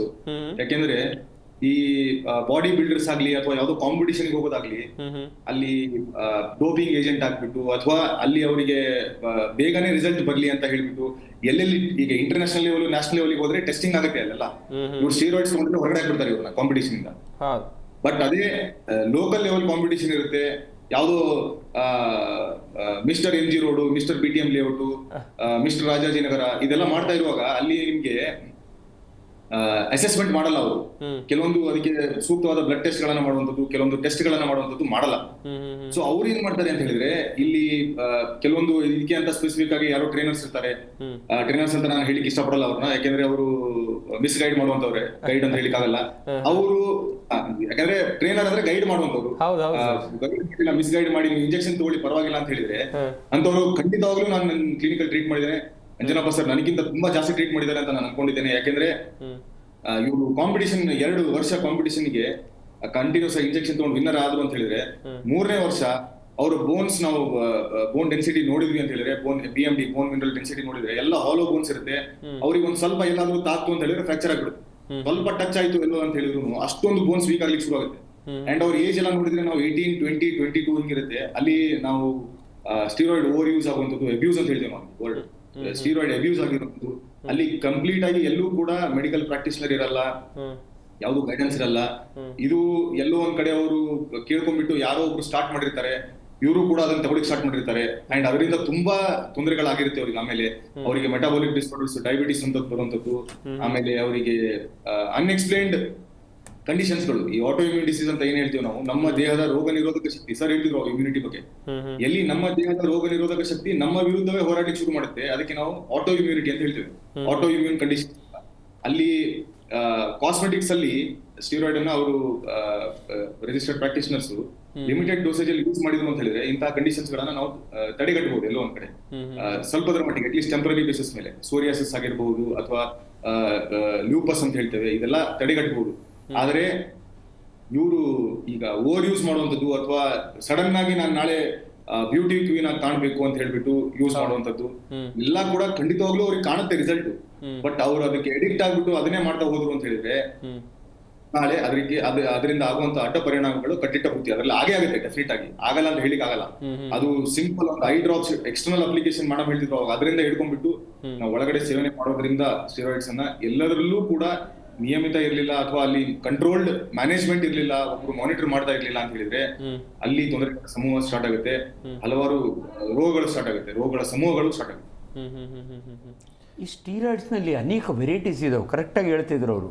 ಅನಬಾಲಿಕ್ ಸ್ಟೀರಾಯ್ಡ್ಸ್ ಅಂತ ಇದಾವೆ, ಮಸಲ್ ಚೆನ್ನಾಗಾಗ್ತದೆ. ಹೌದು. ಬಟ್ ಅನ್ಫಾರ್ಚುನೇಟ್ಲಿ ಅದನ್ನ ತಗೊಂಡು ಅವ್ನು ಹೇಳ್ದಂಗೆ 2 ವರ್ಷ ಚೆನ್ನಾಗಿರ್ತಾನೆ, 3ನೇ ವರ್ಷಕ್ಕೆ ಫ್ರಾಕ್ಚರ್ ಆಗ್ತದೆ. See misuse of anabolic steroids. ಇನ್ನೊಂದು ಹಸಿವೆ ಜಾಸ್ತಿ ಆಗುತ್ತೆ ಸ್ಟೀರಾಯ್ಡ್ಸ್ ತಗೊಂಡಾಗೆ. ಅದಕ್ಕೆ ಅವ್ನು 8 ಮೊಟ್ಟೆ ತಿಂತಾನೆ, 2 ಕೋಳಿ ತಿಂತಾನೆ, ಇವೆಲ್ಲ ಜಿಮ್ನವ್ರು ಕೊಡೋ ಅಂತ ರಾಂಗ್ ಅಡ್ವೈಸಸ್. ಅದಕ್ಕೆ ಅವ್ರಿಗೆ ಹೇಳ್ತೀವಿ, ನಿಮ್ಮ ಪ್ರೊಫೆಷನ್ ಈಸ್ ಇಂಪಾರ್ಟೆಂಟ್, ಬಟ್ ದಯವಿಟ್ಟು ನೀವು take the guidance of a doctor ಅಂತ. ಪಾಪ ಅವ್ರ ಪ್ರೊಫೆಷನ್ ನೋಡಬೇಕು, ಎಲ್ಲೋ ನಮ್ಮ ಶೋ ನೋಡ್ಬಿಟ್ಟು ಡಾಕ್ಟರ್ಗಳು ಯಾಕೆ ನಮ್ಮ ಬಗ್ಗೆ ಹಂಗಲ್ಲ. Kindly take the advice of a doctor. ಯಾಕಂದ್ರೆ ನಿಮ್ಮ ಜಾಬು ಕೂಡ ಸಮಾಜದಲ್ಲಿ ಒಳ್ಳೇದು. ಬಟ್ ನೀವು ಕರೆಕ್ಟಾಗಿ ಯಾರಿಗೆ ಕೊಡಬೇಕೋ ಬೇಡವೋ, ಎಂಥ ಪ್ರೋಟೀನ್ ಕೊಡಬೇಕು, ಇವನ್ನೆಲ್ಲ ಇದು ಮಾಡಿಕೊಂಡು ಒಂದ್ ಕೆಲಸ ಇನ್ನೊಂದು ಜೀವ ಹೋಗೋ ಮಾಡಬಾರ್ದು. ಹಂಗಾಗಿ ಆದ್ಮೇಲೆ ಅವರಿಗೆ ಹಾಸ್ಪಿಟಲ್ ಹೋಗಿ ಅಡ್ಮಿಟ್ ಮಾಡುವಂತ ಪರಿಸ್ಥಿತಿ ಬಂತು ಅಂದ್ರೆ ಅವರು 2 years ಮುಂಚೆ ಮಿಸ್ಟರ್ BTM ಲೇಔಟ್ ಆಗಿ ಏನ್ ಪ್ರಯೋಜನ, ಮಿಸ್ಟರ್ ಬನಶಂಕರಿ ಆಗಿ ಏನ್ ಪ್ರಯೋಜನ, 2 ವರ್ಷ ಆದ್ಮೇಲೆ ಅವರು ಮಿಸ್ಟರ್ ಹಾಸ್ಪಿಟಲ್ ಆಗೋ ಪರಿಸ್ಥಿತಿ ಬಂತು ಅಂತ ಹೇಳಿದ್ರೆ ಆಮೇಲೆ ಲೈಫ್ ಲಾಂಗ್ ಅದು ಆ ಮೂಳೆನ ವಾಪಸ್ ಆ ಲೆವೆಲ್ ಗಟ್ಟಿ ಮಾಡ್ಬೇಕು, ಆ ಲೆವೆಲ್ ರೆಡಿ ಮಾಡ್ಬೇಕು. ಅವ್ರ ಮಸಲ್ ಗೇನ್ ಆಗ್ಬಿಟ್ಟಿರುತ್ತೆ, ಮೂಳೆ ಹಂಗೆ ಇರುತ್ತೆ, ಮೂಳೆಗೆ ಅದನ್ನ ತಡ್ಕೊಳಿಕ್ ಆಗಲ್ಲ. ತಿರ್ಗಾ ಅವ್ರ ಮತ್ತೆ ತಲೆ ಆಗ್ಲೇಬೇಕು, ತಿರ್ಗಾ ಅವ್ರು ನಾರ್ಮಲ್ ಏನಿದ್ರು ಅಲ್ಲಿಗೆ ಬರ್ಲೇಬೇಕು. ಸೊ ಅದಕ್ಕೆ ನಾನು ಹೇಳ್ತಿದ್ದೆ, ಸರ್ ಹೇಳಿರೋಂಗೆ ಕರೆಕ್ಟ್, ಎಲ್ಲರೂ ಮಾಡಲ್ಲ ಹಂಗೆ. ಅವ್ರ ರೆಸ್ಪಾನ್ಸಿಬಿಲಿಟಿ ಏನಿದೆ ಅವರು ತಿಳ್ಕೊಂಡು ಮಾಡಿದ್ರೆ ಒಳ್ಳೇದು. ಡೆಫಿನೆಟ್ಲಿ ಒಳ್ಳೆ ಕೋಚಸ್ಗಳಿದ್ದಾರೆ, ಒಳ್ಳೆ ಟ್ರೈನರ್ಸ್ಗಳಿದ್ದಾರೆ, ಪರ್ಸನಲ್ ಟ್ರೈನರ್ಸ್ಗಳಿದ್ದಾರೆ, ಅವರು ಕೆಲಸ ಮಾಡ್ತಾ ಇದ್ದಾರೆ. ಸ್ಟೆರಾಯ್ಡ್ಗಳ ಬಳಕೆಯಿಂದ ಆಗುವಂತ ಅಡ್ಡ ಪರಿಣಾಮಗಳೇನು? ಡಾಕ್ಟರ್ ಯಾವುದೇ ಮೆಡಿಸಿನ್ ಅನ್ನ ಕೊಡುವಂತ ಸಂದರ್ಭದಲ್ಲಿ ಅವರು ಸಾಕಷ್ಟು ಎಕ್ಸ್ಪೀರಿಯನ್ಸ್ ಅಥವಾ ಪರಿಣಿತಿ ಎಲ್ಲವನ್ನ ಬಳಸಿಯೇ ಕೊಡ್ತಾರೆ. ಒಬ್ಬ ರೋಗಿಗೆ ಏನು ಅವಶ್ಯಕತೆ ಇದೆ ಎಲ್ಲವನ್ನ ಅರಿತುಕೊಂಡೇ ಅವರು ಅಂತೇಳಿದ್ರೆ ಟ್ಯಾಬ್ಲೆಟ್ಸ್ಗಳನ್ನಾಗಲಿ ಅಥವಾ ಸ್ಟೆರಾಯ್ಡ್ಸ್ಗಳನ್ನಾಗಲಿ ಏನೇ ಔಷಧಿಗಳನ್ನಾಗಲೂ ಕೂಡ ಕೊಡ್ತಾರೆ. ಇದೇ ವಿಚಾರವಾಗಿ ನಾವು ಚರ್ಚೆಯನ್ನು ಮಾಡ್ತಾ ಇದ್ವಿ. ಹಾಗೆಯೇ ನಮ್ಮ ಸ್ಟುಡಿಯೋದಲ್ಲಿ ಜಾಯ್ನ್ ಆಗಿರುವಂಥ ತಜ್ಞ ವೈದ್ಯರು ಕೂಡ ಸಾಕಷ್ಟು ಮಾಹಿತಿಗಳನ್ನು ಕೊಡ್ತಾ ಇದ್ರು. ಡಾಕ್ಟರ್ ತ್ರಿವೇಣಿ ಅವರೇ, ಈಗ ಒಂದಷ್ಟು ವಿಚಾರಗಳ ಕುರಿತು ನಾವು ಮಾತನಾಡ್ತಾ ಇದ್ವಿ. ಈ ಜಿಮ್ಗೆ ಹೋಗುವಂಥವರು ಈ ಸ್ಟೆರಾಯ್ಡ್ಸ್ಗಳನ್ನು ತಗೊಳ್ತಾರೆ. ಈ ವೈದ್ಯಕೀಯ ಲೋಕ ಮಾತ್ರ ಅಲ್ಲ, ಬೇರೆ ಬೇರೆ ಕಡೆಯಲ್ಲೂ ಕೂಡ ಸ್ಟೆರಾಯ್ಡ್ಗಳ ಬಳಕೆ ಆಗ್ತಾ ಇದೆ ಅಂತೇಳಿ. ಇದರ ಹೊರತಾಗಿ, ಜಿಮ್ನ ಹೊರತಾಗಿ ಬೇರೆ ಯಾವ ಕಡೆ ಎಲ್ಲ ಬಳಕೆ ಆಗ್ತಾ ಇದೆ ಮೇಡಮ್? ಕಾಮನ್ಲಿ ಇದೆ ಜಿಮ್, ಮತ್ತೆ basically it is a misuse from the practitioners outskirts ಅಲ್ಲಿ. ಅದು ಕಾಮನ್ ಆಗಿ ನೋಡ್ತೀವಿ ನಾವು ನಮ್ಮ OPD ಪ್ರಾಕ್ಟೀಸ್ ಅಲ್ಲಿ ತುಂಬಾನೇ ನೋಡ್ತಾ ಇರ್ತೀವಿ. ಐ ಬೀಯಿಂಗ್ ಎನ್ ಆಬ್ಸ್ಟೆಟಿಷಿಯನ್ ಗೈನಕಾಲಜಿಸ್ಟ್, ನಮ್ ಕಡೆ ವುಮೆನ್ಸ್ ಹೆಂಗಸರು ಈ ತರ ಟ್ರೀಟ್ಮೆಂಟ್ಸ್ ತಗೊಂಡು they come with irregular bleeding ಆಗಬಹುದು. ಆಮೇಲೆ ಈ ಕಾಸ್ಮೆಟಿಕ್ಸ್, ಬೇಸಿಕಲಿ ಈ ಕಾಸ್ಮೆಟಿಕ್ಸ್ ಕಡೆಯಲ್ಲಿ ದೇ ಟೇಕ್ ವಿತೌಟ್ ಗೈಡೆನ್ಸ್. ಈ ರೆಟಿನಾಯಿಲ್ ಕ್ರೀಮ್ಸ್ ಆಗ್ಬೋದು, ಅದರಲ್ಲಿ ಸ್ಟೀರಾಯ್ಡ್ ಕಂಟೆಂಟ್ಸ್ ಇರುತ್ತೆ. ಎನಿ ಸ್ಕಿನ್ ಡಿಸೀಸಸ್ ಇದ್ದಾಗ ನಾರ್ಮಲ್ ಕಾಮನ್ ಇಚಿಂಗ್ ಇರಬಹುದು, ಇಲ್ಲ ಪಿಗ್ಮೆಂಟೇಶನ್ ಇರಬಹುದು ಫೇಶಿಯಲ್ ಕ್ರೀಮ್ಸ್ ಅಲ್ಲಿ, ಓವರ್ ದ ಕೌಂಟರ್ ಹೋಗ್ಬಿಟ್ಟು they will just take this kind of steroids which are low potent ಇರಬಹುದು. ಬಟ್ ಅದನ್ನ ದೇ ಕೀಪ್ ಯೂಸಿಂಗ್, ಯಾವಾಗ ಅವ್ರಿಗೆ ಅನ್ಸುತ್ತೋ ಅವಾಗ ಯೂಸ್ ಮಾಡ್ತಾ ಇರ್ತಾರೆ ವಿತೌಟ್ ಎನಿ ಗೈಡೆನ್ಸ್. ಆವಾಗ್ಲೂ they will have lot of problems. ಅದು ಒಂದು. ಆಮೇಲೆ ಈ ತರ ಟ್ಯಾಬ್ಲೆಟ್ಸ್ ಎಲ್ಲ ಓವರ್ ದ ಕೌಂಟರ್ ತಗೊಂಡಾಗ just like that without any prescription they go and they ask, ನಂಗೆ ಈ ತರ ಪ್ರಾಬ್ಲಮ್ ಇದೆ, ಏನ್ ತಗೋಬಹುದು ಅಂತಂದಾಗ 1 or 2 doses ದೇ ಟೇಕ್. ತಗೊಂಡಾಗ್ಲೂ ಅವ್ರಿಗೆ ತುಂಬಾ ಪ್ರಾಬ್ಲಮ್ಸ್ ಆಗೋ ಸಾಧ್ಯತೆ ಇರುತ್ತೆ. So mainly what we come across is the gym ಇರಬಹುದು, ಈ ಫಿಸಿಕಲ್ ಅಪಿಯರೆನ್ಸ್ಗೋಸ್ಕರ ಅವರು ಬಾಡಿ ಬಿಲ್ಡಿಂಗ್ಗೋಸ್ಕರನು ತಗೊಳೋ ಚಾನ್ಸಸ್ ಅಲ್ಲಿನೂ ಇರಬಹುದು. ಆಮೇಲೆ ಮೇನ್ಲಿ ಇದು ಕಾಸ್ಮೆಟಿಕ್ಸ್ ನಾ ಹೇಳ್ದಂಗೆ ಅಲ್ಲೂ ತುಂಬಾ ಸ್ಟೀರಾಯ್ಡ್ಸ್ ಮಿಸ್ಯೂಸ್ ಆಗುತ್ತೆ ವಿತೌಟ್ ಎನಿ ಗೈಡೆನ್ಸ್.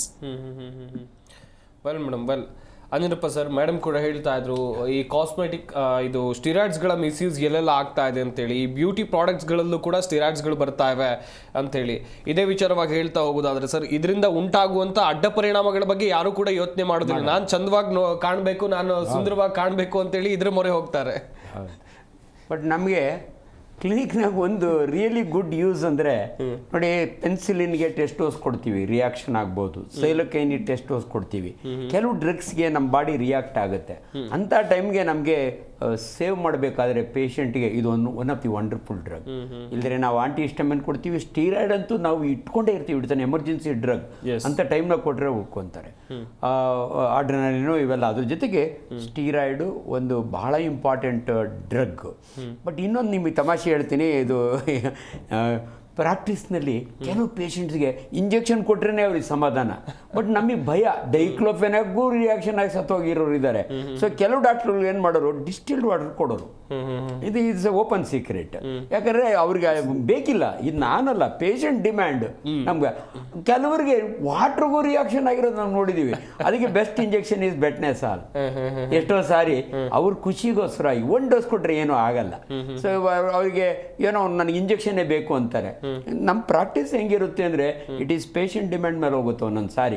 ಸೊ ಹಂಗಾಗಿ ಅಂಜನಪ್ಪ ಡಾಕ್ಟರ್ ಹತ್ರ ಹೋದ್ರೆ ಒಂದು ಇಂಜೆಕ್ಷನ್ ಕೊಡ್ತಾರೆ, ನನಗೆ ಚೆನ್ನಾಗಾಗುತ್ತೆ ಅಂತ. ಸೊ ಅಂಥ ಟೈಮ್ನೊಳಗೆ ವಿತೌಟ್ ಎನಿ ಸೈಡ್ ಎಫೆಕ್ಟ್ ಅಂದರೆ ಈ ಸ್ಟೀರಾಯ್ಡ್. ಬಟ್ ಮೇಡಮ್ ಹೇಳ್ದಂಗೆ ಕಾಸ್ಮೆಟಿಕ್ಸ್ನಲ್ಲಿ ಯೂಸ್ ಮಾಡೋದು ಕಡಿಮೆ ಇದ್ರೂ ಕೂಡ ಬಟ್ ಡೆಫಿನೆಟ್ ಇನ್ ರಾಂಗ್. ಅದಕ್ಕೆ ಕೆಲವು ಹೆಸರುಗಳಬಾರ್ದು ಆದರೂ ಹೇಳ್ಬಿಡ್ತೀವಿ. ಇವಾಗ ಎಷ್ಟೋ ಜನ ಅನ್ಪ್ರಿಸ್ಕ್ರೈಬ್ಡ್ ಡ್ರಗ್ಸ್ ಇರ್ತವೆ. ಇವಾಗ ಫೇರ್ ಆ್ಯಂಡ್ ಲವ್ಲಿ, ಅದ್ರ ಹೆಸರು ಹೇಳ್ಬಾರ್ದು ಆದರೂ ಹೇಳ್ತಾ ಇದ್ದೀನಿ. ಸ್ಕಿನ್ ಡಾಕ್ಟರ್ ಏನು ಹೇಳ್ತಾರೆ ಅಂದರೆ, ನೀನು if you apply fair and lovely you will become black and ugly in 5 years ಅಂತಾರೆ. ಸೊ ಅವರು they may not, industry may not like this kind of a statement. ಅದಕ್ಕೇ ಯಾವುದೇ ಒಂದು ಪ್ರಿಪ್ರೇಷನಲ್ಲಿ ಕಂಟೆಂಟ್ಸ್ ಏನಿದೆ, what is the prescription of a qualified doctor, ಇದನ್ನು ನೋಡ್ಬೇಕು. ದಯವಿಟ್ಟು ನೀವು ಕಾಸ್ಮೆಟಿಕ್ಸ್ ಯೂಸ್ ಮಾಡೋರು ಓನ್ಲಿ ಅಡ್ವರ್ಟೈಸ್ಮೆಂಟ್ ಬೇಸ್ಡ್ ಹೋಗಬೇಡಿ. Definitely they will have their own side effect. ಅದಕ್ಕೆ ಒಂದು ಡರ್ಮಟಾಲಜಿಸ್ಟ್ ಕೇಳಿ ಯೂಸ್ ಮಾಡಿ ಅಂತ ನಾವು ಹೇಳೋದನ್ನ ಭಾಳ ಇಂಪಾರ್ಟೆಂಟ್. ಸರ್, ಈಗ ಗೈಡ್ಲೈನ್ಸ್ಗಳಿರುತ್ತೆ ಸರ್, ಆ ಗೈಡ್ಲೈನ್ಸ್ಗಳನ್ನು ಈ ಬ್ಯೂಟಿ ಪ್ರಾಡಕ್ಟ್ಸ್ ಅವರು ಫಾಲೋ ಮಾಡಲ್ವಾ ಹೇಗೆ ಸರ್? ಇದನ್ನೆಲ್ಲ ವಿಶ್ವ ಆರೋಗ್ಯ ಸಂಸ್ಥೆ ನೋಡಲ್ವಾ ಹೇಗೆ ಸರ್? ಸರ್ ಆಗಲ್ಲ ಸರ್, ಇವೆಲ್ಲ I think many things it goes unnoticed. ಯಾಕೆ ಸರ್, ನಮ್ಮ IMA is a very powerful body, they are not able to tackle quackery. ಎಷ್ಟು ಜನ ಕ್ವಾಕ್ಸ್ ಇದ್ದಾರೆ ಅಂದರೆ ಅವ್ರು ರಾಜಾರೋಷವ ಪ್ರಾಕ್ಟೀಸ್ ಮಾಡ್ತಾರೆ. ಸೊ ಇಟ್ ಈಸ್ ಎ ಜವಾಬ್ದಾರಿ ಗೌರ್ಮೆಂಟ್ದಾಗಲಿ, ಮೆಡಿಕಲ್ ಕೌನ್ಸಿಲ್ ಆಫ್ ಇಂಡಿಯಾ ಆಗಲಿ, ಅಂಥವರೇ ಏನು ಮಾಡಿದಿರೋವಾಗೆ ಇವನು ಯಾರಿಗೆ ಕೇಳಲ್ಲ. ಹಂಗಾಗಿ ನಡ್ಕೊಂಡು ಹೋಗ್ತಾ ಇದೆ. ವೆಲ್ ಶರತ್ ಸರ್, ಈಗ ಚರ್ಮ ರೋಗಕ್ಕೆ ಸಂಬಂಧಿಸಿದಂತೆ ಚಿಕಿತ್ಸೆಯನ್ನ ಕೊಡುವಂತ ಸಂದರ್ಭದಲ್ಲಿ ಹೆಚ್ಚಾಗಿ ಸ್ಟಿರಾಯ್ಡ್ಸ್ಗಳನ್ನ ಕೊಡ್ತಾರೆ ಅಂತ ಸಾಕಷ್ಟು ಜನ ಹೇಳ್ತಾರೆ ಸರ್, ಇದು ನಿಜಾನಾ? ಹೌದು, ಖಂಡಿತವಾಗ್ಲೂ ನಿಜ. ನಾನು ಅವಾಗಲೇ ಹೇಳ್ತಿದ್ದೆ ನಿಮಗೆ. ಸೊ ಆ ತಕ್ಕ ಮಟ್ಟಿಗೆ ರಿಲೀಫ್ ಕೊಡೋದಕ್ಕೆ ಅಥವಾ ಟೆಂಪರರಿ ರಿಲೀಫಿಗೆ ಸ್ಟಿರಾಯ್ಡ್ಸ್ ಅನ್ನ ಖಂಡಿತವಾಗ್ಲೂ ಯೂಸ್ ಮಾಡ್ತಾರೆ. ಅದು ಎಸ್ಪೆಷಲಿ ಸೋರಿಯಾಸಿಸ್ ಇರ್ಬೋದು ಅಥವಾ SLE ಇರ್ಬೋದು, ಇಂಥ ಹಲವಾರು ಕಂಡೀಷನ್ಸ್ ಗಳಲ್ಲಿ, ಎಕ್ಸಿಮಾ ಇರ್ಬೋದು, ಇಂಥ ಎಲ್ಲ ಕಂಡೀಷನ್ಸ್ ಗಳಲ್ಲಿ ಸ್ಟೀರಾಯ್ಡ್ಸ್ ಅನ್ನ ಖಂಡಿತವಾಗ್ಲೂ ಯೂಸ್ ಮಾಡಿರ್ತಾರೆ. ಎಕ್ಸ್ಟರ್ನಲ್ ಅಪ್ಲಿಕೇಶನ್ ಆಯಿಂಟ್ಮೆಂಟ್ಸ್ ರೂಪದಲ್ಲಿ ಯೂಸ್ ಮಾಡಿರ್ತಾರೆ. ಬಟ್ ಲಾಂಗ್ ಟರ್ಮ್ ಯೂಸೇಜ್ ಇದನ್ನ ನೋಡ್ತಿದ್ದೆ, ತುಂಬಾ ಜನ ಏನ್ ಮಾಡ್ತಾರೆ, ಅದನ್ನ ಕಂಟಿನ್ಯೂ ಮಾಡ್ತಾ ಇರ್ತಾರೆ. ಹಾಗೆ ಅದನ್ನ ಬಿಟ್ಟ ತಕ್ಷಣ ಅವ್ರಿಗೆ ಮತ್ತೆ ಬಂತು ಸರ್ ಅಂತ ಹೇಳ್ಬಿಟ್ಟು ಅವರು ತಿರ್ಗಾ ಕನ್ಸಲ್ಟೇಷನ್ 1 ಸರಿನೋ 2 ಸರಿನೋ ಹೋಗ್ಬಿಟ್ಟು ಮತ್ತೆ ಹಂಗೆ ಅವರೇ ಕಂಟಿನ್ಯೂ ಮಾಡ್ತಾ ಇರ್ತಾರೆ. 1 ವರ್ಷ 2 ವರ್ಷ 3 ವರ್ಷ ಈ ರೀತಿ ಅವ್ರು ಕಂಟಿನ್ಯೂ ಮಾಡಿದ್ರು ಅಂತ ಹೇಳಿದ್ರೆ ಸ್ಕಿನ್ ಅದು ಇನ್ಫ್ಲಮೇಟರಿ ರಿಯಾಕ್ಷನ್ ಆಗ್ಬಿಟ್ಟು ಬೇರೆ ರೂಪನೇ ತಗೊಂಡ್ಬಿಡುತ್ತೆ ಆಮೇಲೆ. ಸೊ ಈ ರೀತಿ, ಬಿಕಾಸ್ ಸರ್ ಅವಾಗಲೇ ಹೇಳಿದ್ರು, ಇಮ್ಯುನಿಟಿ ತುಂಬಾ ಕಡಿಮೆ ಮಾಡುತ್ತೆ ಸ್ಟೀರಾಯ್ಡ್. ಇಮ್ಯುನಿಟಿ ಕಡಿಮೆ ಮಾಡ್ತು ಅಂತ ಹೇಳಿದ್ರೆ ಅಲ್ಲಿ ಇರುವ ರೋಗ ಹೊರಟೋಗ್ಬೋದು, ಬೇರೆ ಹಲವಾರು ರೋಗಗಳು ಬರಬಹುದು. ಇನ್ವಿಟೇಷನ್ ಕೊಟ್ಟಂಗೆ ನಾವು ಇಂಪ್ರಾಪರ್ ಯೂಸೇಜ್ ನಾವು ಮಾಡಿದ್ವಿ, ಓವರ್ ಯೂಸೇಜ್ ಮಾಡಿದ್ವಿ, ಮಿಸ್ ಯೂಸೇಜ್ ಮಾಡಿದ್ವಿ ಸ್ಟೀರಾಯ್ಡ್ಸ್ ಅನ್ನ ಅಂತ ಹೇಳಿದ್ರೆ ಇರುವ ರೋಗ ಎಷ್ಟೋ ಒಂದ್ ಲೆವೆಲ್ ಕಂಟ್ರೋಲ್ ಇರುತ್ತೆ, ಕಾಣ್ತಿಲ್ಲ, ಓಕೆ. ಆದ್ರೆ ಬೇರೆ ರೋಗಗಳು, ಅದು ಯಾವುದೇ ರೀತಿಯ ಇನ್ಫೆಕ್ಷನ್ ಇರ್ಬೋದು, ಪ್ಯಾರಾಸೈಟಿಕ್ ಇನ್ಫೆಕ್ಷನ್, ಬ್ಯಾಕ್ಟೀರಿಯಲ್ ಇರ್ಬೋದು, ವೈರಲ್ ಇರ್ಬೋದು, ಫಂಗಲ್ ಇರ್ಬೋದು, ಇದೆಲ್ಲ ಕೂಡ ನಾವು ಅಟ್ರಾಕ್ಟ್ ಮಾಡಿದಂಗೆ, ಬನ್ನಿ ಅಂತ ಹೇಳಿದಂಗೆ. ಬನ್ನಿ ಅಂತ ಹೇಳಿದಾಗ ಅದು ಬಂದು ಅಟ್ಯಾಕ್ ಆಯ್ತು ಅಂತ ಹೇಳಿದ್ರೆ ಅವಾಗ ಇಮ್ಯುನಿಟಿ ತುಂಬಾ ಕಡಿಮೆ ಇರೋದ್ರಿಂದ ರೋಗದ ಕಂಪ್ಲೀಟ್ ಏನು ಫೀಚರ್ಸ್ ಇರುತ್ತೆ ಕಂಪ್ಲೀಟ್ ಆಗಿ ಟೇಕ್ ಓವರ್ ಮಾಡ್ಬಿಡ್ತೇವೆ ಬಾಡಿ ಮೇಲೆ. ಸೊ ಈ ರೀತಿ ಆಯ್ತು ಅಂತ ಹೇಳಿದ್ರೆ ಅವಾಗ ಆ ರೋಗವನ್ನು ಟ್ರೀಟ್ ಮಾಡಬೇಕು. ಇವಾಗ ಅವರು ಸ್ಟೀರಾಯ್ಡ್ಸ್ ಬಿಟ್ರು ಅಂತ ಹೇಳಿದ್ರೆ ಈ ರೋಗವನ್ನು ಟ್ರೀಟ್ ಮಾಡಬೇಕು, ಅಲ್ಲಿಗೆ 2 ರೋಗ ತೊಂದರೆಗಳು ಶುರು ಆಯ್ತು ಅವರಿಗೆ. ಸೊ ಈ ರೀತಿ ಆಗೋದ್ರಿಂದ ಅವರು ಮಾನಿಟರಿಂಗ್ ಅಲ್ಲಿ ಇರ್ಲೇಬೇಕು, ಮೆಡಿಕಲ್ ಕೇರ್ ಅಲ್ಲಿ ಇರ್ಲೇಬೇಕು, ಇದ್ದು ಬಿಟ್ಟು ಅದನ್ನ ಅವ್ರು ಪ್ರಾಕ್ಟೀಸ್ ಮಾಡ್ತಿರ್ಬೇಕು. ಕೆಲವೊಂದು ಮೆಡಿಕೇಶನ್ಸ್ ಗಳಿಗೆ, ಕೆಲವೊಂದು ಸಿಸ್ಟಮ್ ಗಳಿಗೆ ಎಲ್ಲ ಕಡೆನೂ ಲಿಮಿಟೇಷನ್ಸ್ ಇರುತ್ತೆ. ಆಯ್ತಪ್ಪ ಇದಾದ್ಮೇಲೆ ಆಗಲ್ಲ, ಇದಾದ್ಮೇಲೆ ಇಷ್ಟೇ, ಇದಾದ್ಮೇಲೂ ನಾನು ಅದನ್ನೇ ಮಾಡ್ತೀನಿ ಅಂತ ಹೇಳಿದ್ರೆ ಅವಾಗ ಅದರ ಅಡ್ಡ ಪರಿಣಾಮಗಳು ಕಾಣಿಸ್ಕೊಡುತ್ತೆ. ಸೊ ಇದು ಖಂಡಿತವಾಗ್ಲೂ ನಿಜ. ಜನರಲ್ ಆಗಿ ಯೂಸ್ ಮಾಡ್ತಿರೋದು ಇದ್ದೇ ಇದೆ. ಇದ್ರ ಜೊತೆ ಇನ್ನೊಂದು ಹೇಳ್ತೇನೆ ನಾನು, ತುಂಬಾ ರೀಸೆಂಟ್ ಆಗಿ ಹಲವಾರು ಏನು ಪಬ್ಲಿಕೇಶನ್ಸ್ಗಳು ಅಥವಾ ಹಲವಾರು ಈ ಔಟ್ಸ್ಕರ್ಟ್ಸ್ ಬಗ್ಗೆ ಮೇಡಮ್ ಮಾತಾಡ್ತಿದ್ರು, ಅಂಜನಾ ಕೂಡ ಮಾತಾಡ್ತಿದ್ರು. ಔಟ್ಸ್ಕರ್ಟ್ಸ್ ಅಲ್ಲಿ ಪ್ರಾಕ್ಟೀಸ್ ಮಾಡ್ತಿರುವಂತವ್ರು ಅಥವಾ ಔಟ್ಸ್ಕರ್ಟ್ಸ್ ಅಲ್ಲಿ ಏನು ಸೋ ಕಾಲ್ಡ್ ಪ್ರಾಕ್ಟೀಷನರ್ಸ್ ಅಂತ ಅನ್ಕೊಂಡಿದ್ದಾರೆ, ಅವರೆಲ್ಲ ಈ ರೀತಿಯಾದಂತಹ ಮೆಡಿಸಿನ್ಸ್ ಗಳಿಗೆ ಆ ಸ್ಟೀರಾಯ್ಡ್ಸ್ ಅನ್ನ ಮಿಕ್ಸ್ ಮಾಡಿ ಕೊಡೋದ್ರಿಂದ ಎಷ್ಟೊಂದು ಆಯುಷ್ ಪದ್ಧತಿಯಲ್ಲಿ ಸೇವೆ ಮಾಡ್ತಿರುವಂತವ್ರು, ಆಯುಷ್ ಪದ್ಧತಿಯಲ್ಲಿ ಏನು ಆಯುರ್ವೇದ, ಯೋಗ, ಯುನಾನಿ, ಸಿದ್ಧ ಹೋಮಿಯೋಪತಿ ಪದ್ಧತಿಗಳಿದೆ, ಇಂಡಿಯನ್ ಸಿಸ್ಟಮ್ ಆಫ್ ಮೆಡಿಸಿನ್, ಇವರ ಮೇಲೆ ಎಲ್ಲ ಬ್ಲೇಮ್ ಬಂದ್ಬಿಟ್ಟು ಇವರೆಲ್ಲ ಸ್ಟೀರಾಯ್ಡ್ಸ್ ಅನ್ನ ಮಿಕ್ಸ್ ಮಾಡಿ ಕೊಡ್ತಾರೆ ಮೆಡಿಸಿನ್ಸ್ ಅಲ್ಲಿ ಅಂತ ಕೂಡ ಹಲವಾರು ಪತ್ರಿಕೆಗಳಲ್ಲಿ, ಹಲವಾರು ನ್ಯೂಸ್ ಗಳಲ್ಲಿ ತುಂಬಾ ಇತ್ತೀಚೆಗೆಲ್ಲ ಚರ್ಚೆ ಆಗಿತ್ತು. ಅದಾದ್ಮೇಲೆ ಯಾವ ಲೆವೆಲ್ಗೆ ಹೋಯ್ತು ಅಂತ ಹೇಳಿದ್ರೆ ಅವರು ಬೇರೆ ಸಿಸ್ಟಮ್ ಆಫ್ ಮೆಡಿಸಿನ್ ಅನ್ನ ತಗೊಂಡ್ಬಿಟ್ಟು ಅವ್ರಿಗೆ ಏನೋ ಯಾವ್ದೋ ಒಂದು ತೊಂದರೆ ಆಯ್ತು ಅಂತ ಹೇಳಿದ್ರೆ ನಿಮ್ಗೆ ಆ ಮೆಡಿಸಿನ್ ನಾನೇ ಆಯ್ತು, ಈ ರೀತಿ ಎಲ್ಲ ಸಮಸ್ಯೆಗಳು, ಗೊಂದಲಗಳು ಶುರು ಆಗಿತ್ತು. ಸೊ ಇದಕ್ಕೆ ಇವಾಗ ಅನಾಬೋಲಿಕ್ ಸ್ಟೀರಾಯ್ಡ್ಸ್ ಬಗ್ಗೆ ಸರ್ ಹೇಳ್ತಿದ್ರು, ಸ್ಕೆಡ್ಯೂಲ್ 3 ಅಲ್ಲಿ ಬರುತ್ತೆ. ಎಲ್ಲ ಇನ್ನೊಂದು ಮೆಡಿಸಿನ್ಗೂ ಸ್ಕೆಡ್ಯೂಲ್ ಇರುತ್ತೆ. ಸೊ ಅಂತ ಸ್ಕೆಡ್ಯೂಲಿಗೆ ಒಂದೊಂದು ರೂಲ್ಸ್ ಅಂಡ್ ರೆಗ್ಯುಲೇಷನ್ಸ್ ಇರುತ್ತೆ. ಇದಕ್ಕೆಲ್ಲ ಕೂಡ ಖಂಡಿತವಾಗ್ಲೂ ಕಠಿಣವಾದ ರೂಲ್ಸ್ ಅಂಡ್ ರೆಗ್ಯುಲೇಷನ್ಸ್ ಬರಬೇಕು. ಅದಕ್ಕೆ ಅಥರೈಸ್ಡ್ ಯಾರು ಇರ್ತಾರೆ ಅವ್ರ ಹತ್ರ ಮಾತ್ರ ಆ ಮೆಡಿಸಿನ್ಸ್ ಗಳಿರಬೇಕು. ಈಸಿಯಾಗಿ ಅವೈಲಬಿಲಿಟಿ ಇದೆ ಅಂತ ಹೇಳಿರೋದ್ರಿಂದಾನೇ ಈ ರೀತಿ ಆಗ್ತಿರುವಂತದ್ದು. ಈಸಿಯಾಗಿ ಅವೈಲೇಬಲ್ ಇರ್ಲೇ ಇಲ್ಲ, ಅವ್ರಿಗೆ ಸಿಗೋದೇ ಇಲ್ಲ ಅಂತ ಹೇಳಿದ್ರೆ ಅವಾಗ ಅದಕ್ಕೆ ರೂಲ್ಸ್ ಅಂಡ್ ರೆಗ್ಯುಲೇಷನ್ಸ್ ಇತ್ತು ಅಂತ ಹೇಳಿದ್ರೆ ಅವಾಗ ಖಂಡಿತವಾಗ್ಲೂ ಅದು ಯೂಸೇಜ್ ಏನಿದೆ ಲಿಮಿಟೆಡ್ ಆಗೂ ಆಗುತ್ತೆ. ಪ್ಲಸ್ ಯಾರು ರಿಜಿಸ್ಟರ್ಡ್ ಇದ್ದಾರೆ ಅವ್ರು ಮಾತ್ರ ಅದನ್ನ ಯೂಸ್ ಮಾಡ್ತಾ ಇರ್ತಾರೆ, ಬೇರೆಯವರು ಅವರವರ ಸಿಸ್ಟಮ್ ಗಳನ್ನ ಪ್ರಾಕ್ಟೀಸ್ ಮಾಡ್ತಾರೆ. ವೆಲ್ ಸರ್, ವೆಲ್ ಮೇಡಮ್, ಕೊನೆಯದಾಗಿ ಏನ್ ಹೇಳ್ತೀರಾ ಮೇಡಮ್, ಈ ಸ್ಟಿರಾಯ್ಡ್ ಗಳನ್ನ ಬಳಕೆ ಮಾಡಿ ಅಡ್ಡ ಪರಿಣಾಮ ಆದವರು ಅಥವಾ ಸ್ಟಿರಾಯ್ಡ್ ಅನ್ನ ಯಾರೆಲ್ಲ ಈಗ ಬಳಕೆ ಮಾಡ್ತಾ ಇದ್ದೀರಾ, ನಮ್ಮ ವೀಕ್ಷಕರು ಕೂಡ ಕಾರ್ಯಕ್ರಮವನ್ನು ನೋಡ್ತಾ ಇರ್ತಾರೆ, ಅವ್ರಿಗೆ ಏನ್ ಹೇಳಕ್ ಇಷ್ಟಪಡ್ತೀರಾ ಮೇಡಮ್? ಕೊನೆಯದಾಗಿ ನಟ್ಶೆಲ್ ಅಲ್ಲಿ it is always better to take steroids under proper guidance. ಯಾಕಂದ್ರೆ ಅದರಿಂದ ತುಂಬಾ ಲಾಂಗ್ ಟರ್ಮ್ ತಗೊಂಡ್ರೆ ಎಫೆಕ್ಟ್ ಇರುತ್ತೆ. ಲೈಕ್ ಹ್ಯಾಸ್ ಕುಲಕರ್ಣಿ ಸರ್ ಮತ್ತೆ ಅಂಜನಪ್ಪ ಸರ್ ಹೇಳ್ದಂಗೆ ಹೈಪರ್ ಟೆನ್ಷನ್ ಆಗಿರ್ಬೋದು, ಆಮೇಲೆ ಡಯಾಬಿಟೀಸ್ ಆಗ್ಬೋದು, ಒಬೆಸಿಟಿ ಆಗ್ಬೋದು, ಬೋನ್ ಡೆನ್ಸಿಟಿ ಕಡಿಮೆ ಆಗಿ ಅದರಿಂದ ಪ್ರಾಬ್ಲಮ್ಸ್ ಆಗಿ ಫ್ರಾಕ್ಚರ್ಸ್ ಆಗ್ಬೋದು, ಮತ್ತೆ ಸರ್ಜಿಕಲ್ ಇಂಟರ್ವೆನ್ಷನ್ಸ್ ಆಗ್ಬೋದು. ಮತ್ತೆ ಇದೊಂದು ಅಲ್ಲದೆ lot of mental health problems like sleep disorders ಆಗ್ಬೋದು, confusion state, irritability long term ತಗೊಂಡಾಗ ಇದೆಲ್ಲ ಆಗೋದ್ರಿಂದ ಆ ಸ್ಟೀರಾಯ್ಡ್ ಬಳಕೆ ಅಂಡರ್ ಗೈಡೆನ್ಸ್ ಮಾಡಿ ಪ್ರಾಪರ್ ಆಗಿ ಡಾಕ್ಟರ್ದು ಪ್ರಿಸ್ಕ್ರಿಪ್ಷನ್ ಫಾಲೋ ಮಾಡಿಕೊಂಡು ತಗೊಂಡ್ರೆ ಅವ್ರಿಗೆ ಲಾಂಗ್ ಟರ್ಮ್ ಎಫೆಕ್ಟ್ಸ್ ಇರೋದಿಲ್ಲ, ಪ್ರಾಬ್ಲಮ್ದಲ್ಲಿ ಅವ್ರಿಗೆ ಜಾಸ್ತಿ ಇಶ್ಯೂಸ್ ಬರೋದಿಲ್ಲ. ಇರಾಟಿಕ್ ಆಗಿ ತಗೊಂಡ್ರೆ obviously instead of getting a better cure they will land up with lot of problems, medical problems ಬರಬಹುದು. ಅಂಜನಪ್ಪ ಸರ್, ಈಗ ಒಂದಷ್ಟು ಜನ ಸ್ಟೆರಾಯ್ಡ್ ಅನ್ನ ತಗೊಂಡ್ಬಿಟ್ಟಿದ್ದಾರೆ, ಅವ್ರಿಗೆ ಸೈಡ್ ಎಫೆಕ್ಟ್ ಆಗಿದೆ, ಸೈಡ್ ಎಫೆಕ್ಟ್ ಇಂದ ಅವ್ರು ಬಳಲ್ತಾ ಇದ್ದಾರೆ, ಅವ್ರು ಏನ್ ಮಾಡಬೇಕು ಅಂತೇಳಿ ಸರ್? ಸಂಪತ್, ಜಿ ಕನ್ನಡದ ಮುಖಾಂತರ, ನಮ್ಮ ಮುಖಾಂತರ ಇವತ್ತು ಕೋವಿಡ್ ನೆಪದಲ್ಲಿ ಸ್ಟೀರಾಯ್ಡ್ ಬಗ್ಗೆ ಸಾಕಷ್ಟು ಇನ್ಫಾರ್ಮೇಶನ್ ಜನಸಾಮಾನ್ಯರಿಗೆ ಕೊಟ್ಟಿದ್ದೀವಿ. ಅದನ್ನ ಖುಷಿ ಅನ್ಸುತ್ತೆ. ಆಲ್ರೆಡಿ ತೊಗೊಂಡ್ರೆ ಸ್ಟಾಪ್ ಮಾಡೋದು ಒಂದೇನೆ. ಫಸ್ಟ್ ಹೇಳ್ತೀವಿ ಅವ್ರಿಗೆ, ನೀವು ಸ್ಟೀರಾಯ್ಡ್ಸ್ ತೊಗೊಳ್ತಾ ಇದ್ರೆ ಸ್ಟಾಪ್ ಮಾಡಿ ಅಂತೀವಿ. ಬಟ್ ಅವ್ರಿಗೆ ವಿತ್ ಡ್ರಾವಲ್ ಥರ ಏನೋ ಇಲ್ಲಿ ನಾನು ತೊಗೊಳ್ದಿದ್ರೆ ಇರೋಕ್ಕಾಗಲ್ಲ ಅಂತಾರೆ. ಬಟ್ ಅವರಿಗೆ ರಿಅಶ್ಯೂರೆನ್ಸ್ ಕೊಟ್ಟು ಬೇರೆ ಡ್ರಗ್ಸ್ ಕೊಟ್ಟು ಇವಾಗ ಆಲ್ರೆಡಿ ಅದನ್ನು ಬಾಡಿಯಿಂದ ಈಚೆ ತೆಗಿಲಿಕ್ಕೆ ಆಗೋದಿಲ್ಲ. ಅದಕ್ಕೆ ಸಪೋರ್ಟಿವ್ ಟ್ರೀಟ್ಮೆಂಟು, ಪ್ರೋಟೀನ್ಸು, ಕ್ಯಾಲ್ಶಿಯಮ್, ಅವ್ರು ಹೇಳಿದ್ರಲ್ಲ ಬೋನ್ ಇದಾದಂಗೆ, ಸೊ ಅಂಥವನ್ನೆಲ್ಲ ಸಪೋರ್ಟಿವ್ ಡ್ರಗ್ಸ್ ಕೊಟ್ಟು ಅವರಿಗೆ ಟ್ರೀಟ್ ಮಾಡಿ ಒಂದು ಧೈರ್ಯ ಹೇಳಬೇಕೆ ಹೊರತು ಇನ್ಮೇಲೆ ತಗೋಬೇಡಿ, ದಿಸ್ ಇಸ್ ಎ ಲೆಸನ್ ಅಂತ ಹೇಳೋದು ನಮ್ಮ ಕರ್ತವ್ಯ. ಸೈಡ್ ಎಫೆಕ್ಟ್ ಆದರೆ ಟ್ರೀಟ್ಮೆಂಟ್ ಕೂಡ ಇರುತ್ತೆ sir? Definitely there is no doubt. Immunity ಕಡಿಮೆ ಆದರೆ ಅವ್ರ ಇಮ್ಯುನಿಟಿ ಬೂಸ್ಟರ್ಸು, ಮಲ್ಟಿವಿಟಮಿನ್ಸು ಇವೆಲ್ಲ ಕೊಡೋದ್ರಿಂದ, ಮತ್ತೆ ಎಲ್ಲೋ ಒಂದು ಕಡೆ ಡೆಫಿನೆಟ್ಲಿ ಕುಲಕರ್ಣಿ ಅವರು they have got their own immune boosters, ಅವರು ಸಾಕಷ್ಟು ಒಳ್ಳೇದು ಹೇಳ್ತಾರೆ. ಸೊ ನಮ್ಮಂಥ ಕ್ವಾಲಿಫೈಡ್ ಡಾಕ್ಟರ್ದು ಒಂದು ಅಡ್ವೈಸ್ ತಗೊಳ್ಳಿ. ಮೇಡಮ್ ಹೇಳ್ದಂಗೆ without the guidance of a qualified doctor please ಸ್ಟೀರಾಯ್ಡ್ಸ್ನ ಮಿಸ್ಯೂಸ್. ಆಮೇಲೆ ಡಾಕ್ಟರ್ಗಳಿಗೂ ಕೂಡ ನಮ್ಮ ಮನವಿ, please don't misuse steroids, it's a life saving drug ಅಂತ ಹೇಳ್ಬೇಕು. ಶರತ್ ಸರ್, ಕೊನೆಯದಾಗಿ ಜನ ಏನಾದರೂ ಸಮಸ್ಯೆ ಬಂದ ತಕ್ಷಣ ಅದಕ್ಕೆ ಪರಿಹಾರ ಹುಡುಕೋದಕ್ಕಿಂತ ಮುಂಚಿತವಾಗಿ ಆತಂಕವೇ ಹೆಚ್ಚು ಪಡ್ತಾರೆ, ಅಂಥವ್ರಿಗೆ ಏನು ಹೇಳ್ತೀರಾ ಸರ್? ಹಾಗೆಯೇ ಈ ಸ್ಟೀರಾಯ್ಡ್ ಬಗ್ಗೆ ಸೊ ಆತಂಕ ಅವ್ರದ್ದು ಹೆಚ್ಚಾಗ್ತಾ ಇರೋದು ಸೆಲ್ಫ್ ಡಯಾಗ್ನೋಸಿಸ್ ಇಂದ, ಸೆಲ್ಫ್ ಟ್ರೀಟ್ಮೆಂಟ್ ಇಂದ, ಸೆಲ್ಫ್ ಎಜುಕೇಶನ್ ಇಂದ. 5, 8, 10, 12, 15 ವರ್ಷ ಓದಿರೋರು ಅವರಿಗೆ ಅವ್ರು ಸಮಾನರು ಅಂತ ಅಂದ್ಕೊಂಡು ಮೋಸ್ಟ್ಲಿ ಅವರು ಎಲ್ಲೋ ಓದ್ಕೊಂಡ್ಬಿಟ್ಟು ಆನ್ಲೈನ್ ನಲ್ಲಿ ಗೂಗಲ್ ನಲ್ಲಿ ಓದ್ಕೊಂಡ್ಬಿಟ್ಟು ಅವರು ಆತಂಕ ಜಾಸ್ತಿ ಮಾಡ್ಕೊಳ್ತಾ ಇದ್ದಾರೆ ಅಂತ ನನ್ನ ಅನಿಸಿಕೆ. ತುಂಬಾ ಜಾಸ್ತಿ ಮಾಡ್ಕೊಳ್ತಾ ಇದ್ದಾರೆ. ಎಲ್ಲಿವರೆಗೂ ಜಾಸ್ತಿ ಮಾಡ್ಕೊಳ್ತಿದ್ದಾರೆ ಅಂತ ಹೇಳಿದ್ರೆ ಇದ್ದು ಬಿಟ್ಟಿದ್ದ ಟೆಸ್ಟ್ ಗಳನ್ನೆಲ್ಲ ಮಾಡುವಂತದ್ದು, ಇದ್ದು ಬಿಟ್ಟಿದ್ದು ಹಾಸ್ಪಿಟಲ್ಸ್ ಗಳಲ್ಲೆಲ್ಲ ಹೋಗುವಂತದ್ದು, ಡಾಕ್ಟರ್ ಶಾಪಿಂಗ್ ಅಂತ ಹೇಳ್ತೇವೆ, ಡಾಕ್ಟರ್ ಹಾಪಿಂಗ್ ಅಂತ ಹೇಳ್ತೇವೆ. ಇಲ್ಲಿಂದ ಅಲ್ಲಿ, ಇಲ್ಲಿಂದ ಅಲ್ಲಿ, ಅಲ್ಲಿಂದ ಅಲ್ಲಿ, ಅಲ್ಲಿಂದ ಅಲ್ಲಿ ಎಲ್ಲಾ ಕಡೆ ಸುತ್ತಾಡ್ಕೊಂಡ್ಬಿಟ್ಟು ಕೊನೆಗೆ ಮೆಡಿಕಲ್ ಸಿಸ್ಟಮ್ ಸರಿ ಇಲ್ಲ, ಅದಾಗಲ್ಲ ಇದಾಗಲ್ಲ ಅಂತ ಹೇಳೋರಿದ್ದಾರೆ. ಸೊ ಆತಂಕಕ್ಕೆ ಒಳಗಾಗೋದಕ್ಕೆ ಮುಖ್ಯವಾದ ಕಾರಣ ಈ ರೀತಿಯಾದಂತಹ ಸೆಲ್ಫ್ ಡಯಾಗ್ನೋಸಿಸ್. ಓದ್ಕೊಳ್ಳಿ, ಖಂಡಿತವಾಗ್ಲೂ ಬೇಡ ಅಂತ ಹೇಳ್ತಿಲ್ಲ. ಆದ್ರೆ ಅದನ್ನ ನಿಮ್ಗೆ ಆಗಿದೆ, ನನಗೆ ಆಗಿರ್ಬೋದು ಏನೋ ಅಂತ ಹೇಳಿ ಅನ್ಕೊಳಿಕ್ ಹೋಗ್ಬೇಡಿ. ಯಾವ್ದೋ ಒಂದು ತಲೆನೋವಿಗೆ ಒಂದೇ ದಿವಸ ಬಂದಿರೋದಕ್ಕೆ ನನ್ಗೆ ಕ್ಯಾನ್ಸರ್ ಇರ್ಬೋದು, ನನಗೆ ಆ ಕಾಯಿಲೆ ಇರ್ಬೋದು ಅಂತ ಹೇಳಿ ಸೆಲ್ಫ್ ಡಯಾಗ್ನೋಸಿಸ್ ಮಾಡಿ ಓದ್ಕೊಳ್ಳೋದೆಲ್ಲ ಮಾಡೋದ್ರಿಂದ ಆತಂಕ ತುಂಬಾ ಜಾಸ್ತಿ ಆಗುತ್ತೆ. ಸೊ ಆತಂಕವನ್ನ ನಾವು ದೂರ ಮಾಡೋದಕ್ಕೆ ಇದ್ದೇ ಇದ್ದೇವೆ. ಇಲ್ಲಿ ಹಲವಾರು ಜನ ಎಕ್ಸ್ಪರ್ಟ್ಸ್ಗಳು, ಡಾಕ್ಟರ್ಗಳು ಇದ್ದೇ ಇರ್ತಾರೆ. ಅವ್ರ ಹತ್ರ ಹೋಗಿ ಅವ್ರು ಭೇಟಿಯಾಗಿ ಒಂದು ಸರಿ ಮಾತಾಡಿದ್ರೆ, ಐ ಥಿಂಕ್ ರಿಅಶ್ಯೂರೆನ್ಸ್ ಅಂತ ಸರ್ ಏನ್ ಯೂಸ್ ಮಾಡಿದ್ರು ಟರ್ಮ್ ಅನ್ನ, ಅವ್ರಿಗೆ ಆಶ್ವಾಸನೆ ಕೊಟ್ಬಿಟ್ಟು ಒಳ್ಳೇದಾಗುತ್ತೆ ಅಂತ ಹೇಳಿದ್ರೆ ಅದರಿಂದ ಎಷ್ಟೋ ಒಳ್ಳೇದಾಗೇ ಆಗುತ್ತೆ. ಡೆಫಿನೆಟ್ ಆಗಿ ನಾವು ನೋಡ್ತಾ ಇದ್ದೇವೆ ಅಂಡ್ ಅದನ್ನ ಮಾಡ್ತಾ ಇದ್ದೇವೆ ನಾವು ಪ್ರಾಕ್ಟೀಸ್ ಅಲ್ಲಿ. ಇದು ನನ್ನ ಒಂದು ಅನಿಸಿಕೆ. Yes sir.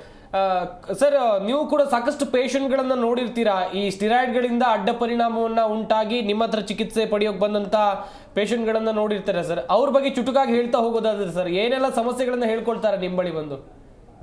ಖಂಡಿತವಾಗ್ಲೂ ಈ ರೀತಿ ಆಗುತ್ತಿದೆ, ಇಲ್ಲ ಅಂತ ಹೇಳ್ತಿಲ್ಲ. ಅವರು ಲಾಂಗ್ ಟರ್ಮ್ ಸ್ಟೀರಾಯ್ಡ್ ಯೂಸೇಜ್ ಇಂದ ಅವರಿಗೆ ಆಗಿರುವಂತ ಅಥವಾ ಅಬ್ಯೂಸ್ ಮಿಸ್ಯೂಸ್ ಇಂದ ಆಗಿರುವಂತದ್ದು, ಮೆಟಾಬಾಲಿಕ್ ಡಿಸಾರ್ಡರ್ಸ್ ಇರ್ಬೋದು, ಅವ್ರ ಒಂದು ಬೊಜ್ಜು ಜಾಸ್ತಿ ಆಗಿರುವಂತದ್ದು, ಅಥವಾ ಅವರಿಗೆ ಡಯಾಬಿಟಿಸ್ ಆಗಿರುವಂತದ್ದು, ಅಥವಾ ಆಟೋ ಇಮ್ಯೂನ್ ಕಾಯಿಲೆಗಳು ಕಾಣಿಸಿಕೊಂಡಿರುವಂತದ್ದು. ಆಟೋ ಇಮ್ಯೂನ್ ಇದೇ ರೀಸನ್ ಅಂತ ಹೇಳಿಕ್ ಆಗಲ್ಲ, ಆದ್ರೆ ಆಗಿರುವಂತದ್ದು ತುಂಬಾ ಇದ್ದೇ ಇದೆ, ಇಲ್ಲ ಅಂತ ಹೇಳಲ್ಲ. ಅವರಿಗೆ ನಾವು ಹೆಚ್ಚಾಗಿ ಈ ನಮ್ಮ ಪಂಚಶೋಧನ ಕರ್ಮ ಅಂತ ಏನ್ ಹೇಳ್ತೇವೆ, ಡ್ರಗ್ಲೆಸ್ ಥೆರಪಿ ಅಂತ ಏನ್ ಹೇಳ್ತೇವೆ, ಅಲ್ಲಿ ನಾವು ಮೆಡಿಸಿನ್ಸ್ ಗಳನ್ನ ಯೂಸ್ ಮಾಡದೇನೆ ಅಲ್ಲಿ ಅವರ ದೇಹದಲ್ಲಿ ಇರುವಂತಹ ಕಲ್ಮಶಗಳು ಅಥವಾ ನಾವು ಮೆಡಿಕಲ್ ಲ್ಯಾಂಗ್ವೇಜ್ ಅಲ್ಲಿ ಹೇಳೋದಾದ್ರೆ ಫ್ರೀ ರಾಡಿಕಲ್ಸ್ ಗಳನ್ನ ತೆಗೆದು ಹಾಕುವಂತ ಒಂದು 5 ಏನು ಶೋಧನ ಕರ್ಮಗಳಿದೆ. ದೇಹವನ್ನು ಶುದ್ಧೀಕರಣ ಮಾಡುವಂತದ್ದು, ಮನಸ್ಸನ್ನ ಶುದ್ಧೀಕರಣ ಮಾಡುವಂತ ಚಿಕಿತ್ಸೆಗಳನ್ನ ನಾವು ಮಾಡೋದ್ರಿಂದ ಅವರ ಒಂದು ಸ್ಟೀರಾಯ್ಡ್ ಡಿಪೆಂಡೆನ್ಸಿ ಏನಿದೆ, ಪ್ಲಸ್ ಅವರ ಸ್ಟೀರಾಯ್ಡ್ ಎಫೆಕ್ಟ್ ಏನಿದೆ ಅಥವಾ ಸೈಡ್ ಎಫೆಕ್ಟ್ ಏನಿದೆ, ಅದನ್ನ ನಾವು ತೆಗೆಯೋದಕ್ಕೆ ಪ್ರಯತ್ನ ಮಾಡ್ತಿರ್ತೇವೆ. ಅಂಡ್ ಅದರಲ್ಲಿ ಸ್ವಲ್ಪದರ ಮಟ್ಟಿಗೆ ಸಫಲರು ಕೂಡ, ಜಾಸ್ತಿ ಮಟ್ಟಿಗೆ ಸಫಲರು ಕೂಡ ಆಗಿದ್ದೇವೆ. ಸೊ ಎಲ್ಲೆಲ್ಲಿ ಅವ್ರವ್ರ ಲಿಮಿಟೇಷನ್ ಇರುತ್ತೆ ಅದನ್ನ ನೋಡಿಬಿಟ್ಟು ನಾವು ಮುಂದೆ ಯಾವ ರೀತಿ ನಾವು ಸರಿಯಾಗಿ ಮಾಡಬಹುದು ಅಂತ ಮಾಡೋದು ತುಂಬಾ ಒಳ್ಳೇದು. ಅವ್ರು ಬಂದಾಗ ನಾವು ನೋಡ್ತೇವೆ, ಸರ್ ಹೇಳಿರೋಂಗೆ ಫಸ್ಟ್ ಸ್ಟೀರಾಯ್ಡ್ ಬಿಡ್ಲೇಬೇಕು, ಬಿಟ್ಟ ಮೇಲೆನೆ ಮುಂದಿನ ಚಿಕಿತ್ಸೆ. ನಾನು ಅದನ್ನ ತಗೊಳ್ತೇನೆ, ಏನಾದ್ರು ಮಾಡ್ತಾ ಇರ್ತೇನೆ ಸರ್ ಅಂತ ಹೇಳಿದ್ರೆ ಆಗಲ್ಲ. ಅವ್ರು ಬಿಟ್ಟ ಮೇಲೆನೆ ಮಾಡುದು. ಅವರ ಬೋನ್ ಸ್ಟ್ರೆಂಥನಿಂಗ್ ಮಾಡಬೇಕು, ನಾವು ಮೂಳೆಗಳನ್ನ ಗಟ್ಟಿ ಮಾಡಬೇಕು, ಶಕ್ತಿಯುತವಾಗಿ ಮಾಡಬೇಕು ಅಂತ ಹೇಳಿದ್ರೆ ಅಲ್ಲಿ ಅವರು ಮುಂಚೆ ತಗೊಂಡಿರುವಂತಹ ಹಾರ್ಮೋನ್ಸ್ ಗಳಿರ್ಬೋದು, ಟೆಸ್ಟೋಸ್ಟೆರಾನ್ ಇಂಜೆಕ್ಷನ್ಸ್ ಇರ್ಬೋದು, ಅಥವಾ ಸ್ಟೀರಾಯ್ಡ್ಸ್, ಅನಾಬೋಲಿಕ್ ಸ್ಟೀರಾಯ್ಡ್ಸ್ ಗಳಿರ್ಬೋದು, ಇದೆಲ್ಲ ಅವ್ರನ್ನ ಬಿಡಿಸ್ಬಿಟ್ಟು ನಾವು ಮುಂದೆ ನಮ್ಮ ಇದಾದಂತಹ ಏನು ಚಿಕಿತ್ಸೆ ಇರುತ್ತೆ ಅದನ್ನ ನಾವು ಮಾಡ್ತಾ ಹೋದ್ರೆ ಅವರಿಗೆ ಒಳ್ಳೆಯ ಫಲಿತಾಂಶ ಸಿಗುತ್ತೆ. Well sir. ವೀಕ್ಷಕರೇ, ಗಮನಿಸಿದ್ರಿ, ಸಾಕಷ್ಟು ವಿಚಾರಗಳ ಕುರಿತಾಗಿ ನಾವು ಚರ್ಚೆಯನ್ನು ಮಾಡಿದ್ವಿ. ನಮ್ಮ ಈ ಚರ್ಚಾ ಕಾರ್ಯಕ್ರಮದಲ್ಲಿ ಭಾಗಿಯಾದಂಥ ಡಾಕ್ಟರ್ ತ್ರಿವೇಣಿ ಅರುಣ್ ಅಕ್ಕಿರಾಜು, ಹಾಗೆಯೇ ಡಾಕ್ಟರ್ ಶರತ್ ಕುಲಕರ್ಣಿ, ಹಾಗೆಯೇ ಡಾಕ್ಟರ್ ಅಂಜನಪ್ಪ, ಎಲ್ಲರಿಗೂ ಕೂಡ ಧನ್ಯವಾದಗಳು ನಮ್ಮ ಈ ಚರ್ಚಾ ಕಾರ್ಯಕ್ರಮದಲ್ಲಿ ಭಾಗಿಯಾಗಿ ಸಾಕಷ್ಟು ಮಾಹಿತಿಯನ್ನು ಕೊಟ್ಟಿದ್ದಕ್ಕಾಗಿ. ವೀಕ್ಷಕರೇ, ಸ್ಟಿರಾಯ್ಡನ್ನು ನೀವು ಎಲ್ಲಾದರೂ ಬಳಕೆ ಮಾಡ್ತಾ ಇದ್ರೆ, ವೈದ್ಯರ ಸಲಹೆ ಇಲ್ಲದೆ ನೀವೇನಾದರೂ ಬಳಕೆ ಮಾಡ್ತಾ ಇದ್ರೆ ದಯವಿಟ್ಟು ಇವತ್ತಿನಿಂದ ನಿಲ್ಲಿಸಿ. ಯಾಕಂತ ಹೇಳಿದ್ರೆ ನಮ್ಮ ತಜ್ಞ ವೈದ್ಯರು ಕೂಡ ಮಾಹಿತಿಯನ್ನು ಕೊಟ್ಟರು. ಯಾವುದೇ ಕಾರಣಕ್ಕೂ ವೈದ್ಯರ ಸಲಹೆ ಇಲ್ಲದೆ ಯಾವುದೇ ಔಷಧಿಗಳನ್ನು ತೆಗೆದುಕೊಳ್ಳುವ ಮುಂಚೆ ನೀವು ಎಚ್ಚರವನ್ನು ವಹಿಸಬೇಕು. ಇಲ್ಲದಿದ್ದರೆ ಅದರಿಂದ ಆಗುವಂಥ ಅಡ್ಡ ಪರಿಣಾಮಗಳು ಏನೇನಿರಬಹುದು ಅದೆಲ್ಲವನ್ನೂ ಕೂಡ ಗಮನಿಸಿದ್ರಿ. ಏನಾದರೂ ಕೂಡ ಎಚ್ಚೆತ್ತುಕೊಳ್ಬೇಕು. ಕೋವಿಡ್ ಸಂದರ್ಭದಲ್ಲಿ ವೈದ್ಯಕೀಯ ಲೋಕ ಸಾಕಷ್ಟು ಶ್ರಮವನ್ನು ವಹಿಸಿತ್ತು. ಕೊರೋನಾವನ್ನು ಕಂಟ್ರೋಲ್ ಮಾಡೋದಕ್ಕೋಸ್ಕರ ಒಂದು ಪೇಷಂಟ್ಗೆ ವಿಶ್ವ ಆರೋಗ್ಯ ಸಂಸ್ಥೆಯ ಮಾರ್ಗಸೂಚಿ ಅನ್ವಯವಾಗಿಯೇ ಈ ಸ್ಟೆರಾಯ್ಡ್ಗಳನ್ನು ಕೊಟ್ಟಿದ್ರು ಅಂತ ಹೇಳ್ತಾ ಈ ವಿಶೇಷ ಚರ್ಚಾ ಕಾರ್ಯಕ್ರಮವನ್ನು ಮುಗಿಸ್ತಾ ಇದ್ದೀವಿ. ನೋಡ್ತಾ ಇರಿ ಜಿ ಕನ್ನಡ ನ್ಯೂಸ್, ಸತ್ಯವೇ ಸುದ್ದಿಯ ಜೀವಾಳ. ಜಿ ಕನ್ನಡ ನ್ಯೂಸ್ ಈಗ ನಿಮ್ಮ ಮನೆಯಲ್ಲೇ ನೋಡಿ. ಎಲ್ಲ ಕೇಬಲ್ಗಳಲ್ಲಿ ಈಗ ಲಭ್ಯ. Sun Direct 292, Jio TV 1334, U digital 162, city cable 51, GTPL 17, Abhishek cables 821, Rockline telecommunication 51, Shri Basaveshwara number 60, Vinayaka digital number 53, in digital number 896ರಲ್ಲಿ. ನಿಮ್ಮಿಸ್ತದ ಜಿ ಕನ್ನಡ ನ್ಯೂಸ್ ನೋಡಿ ಆನಂದಿಸಿ.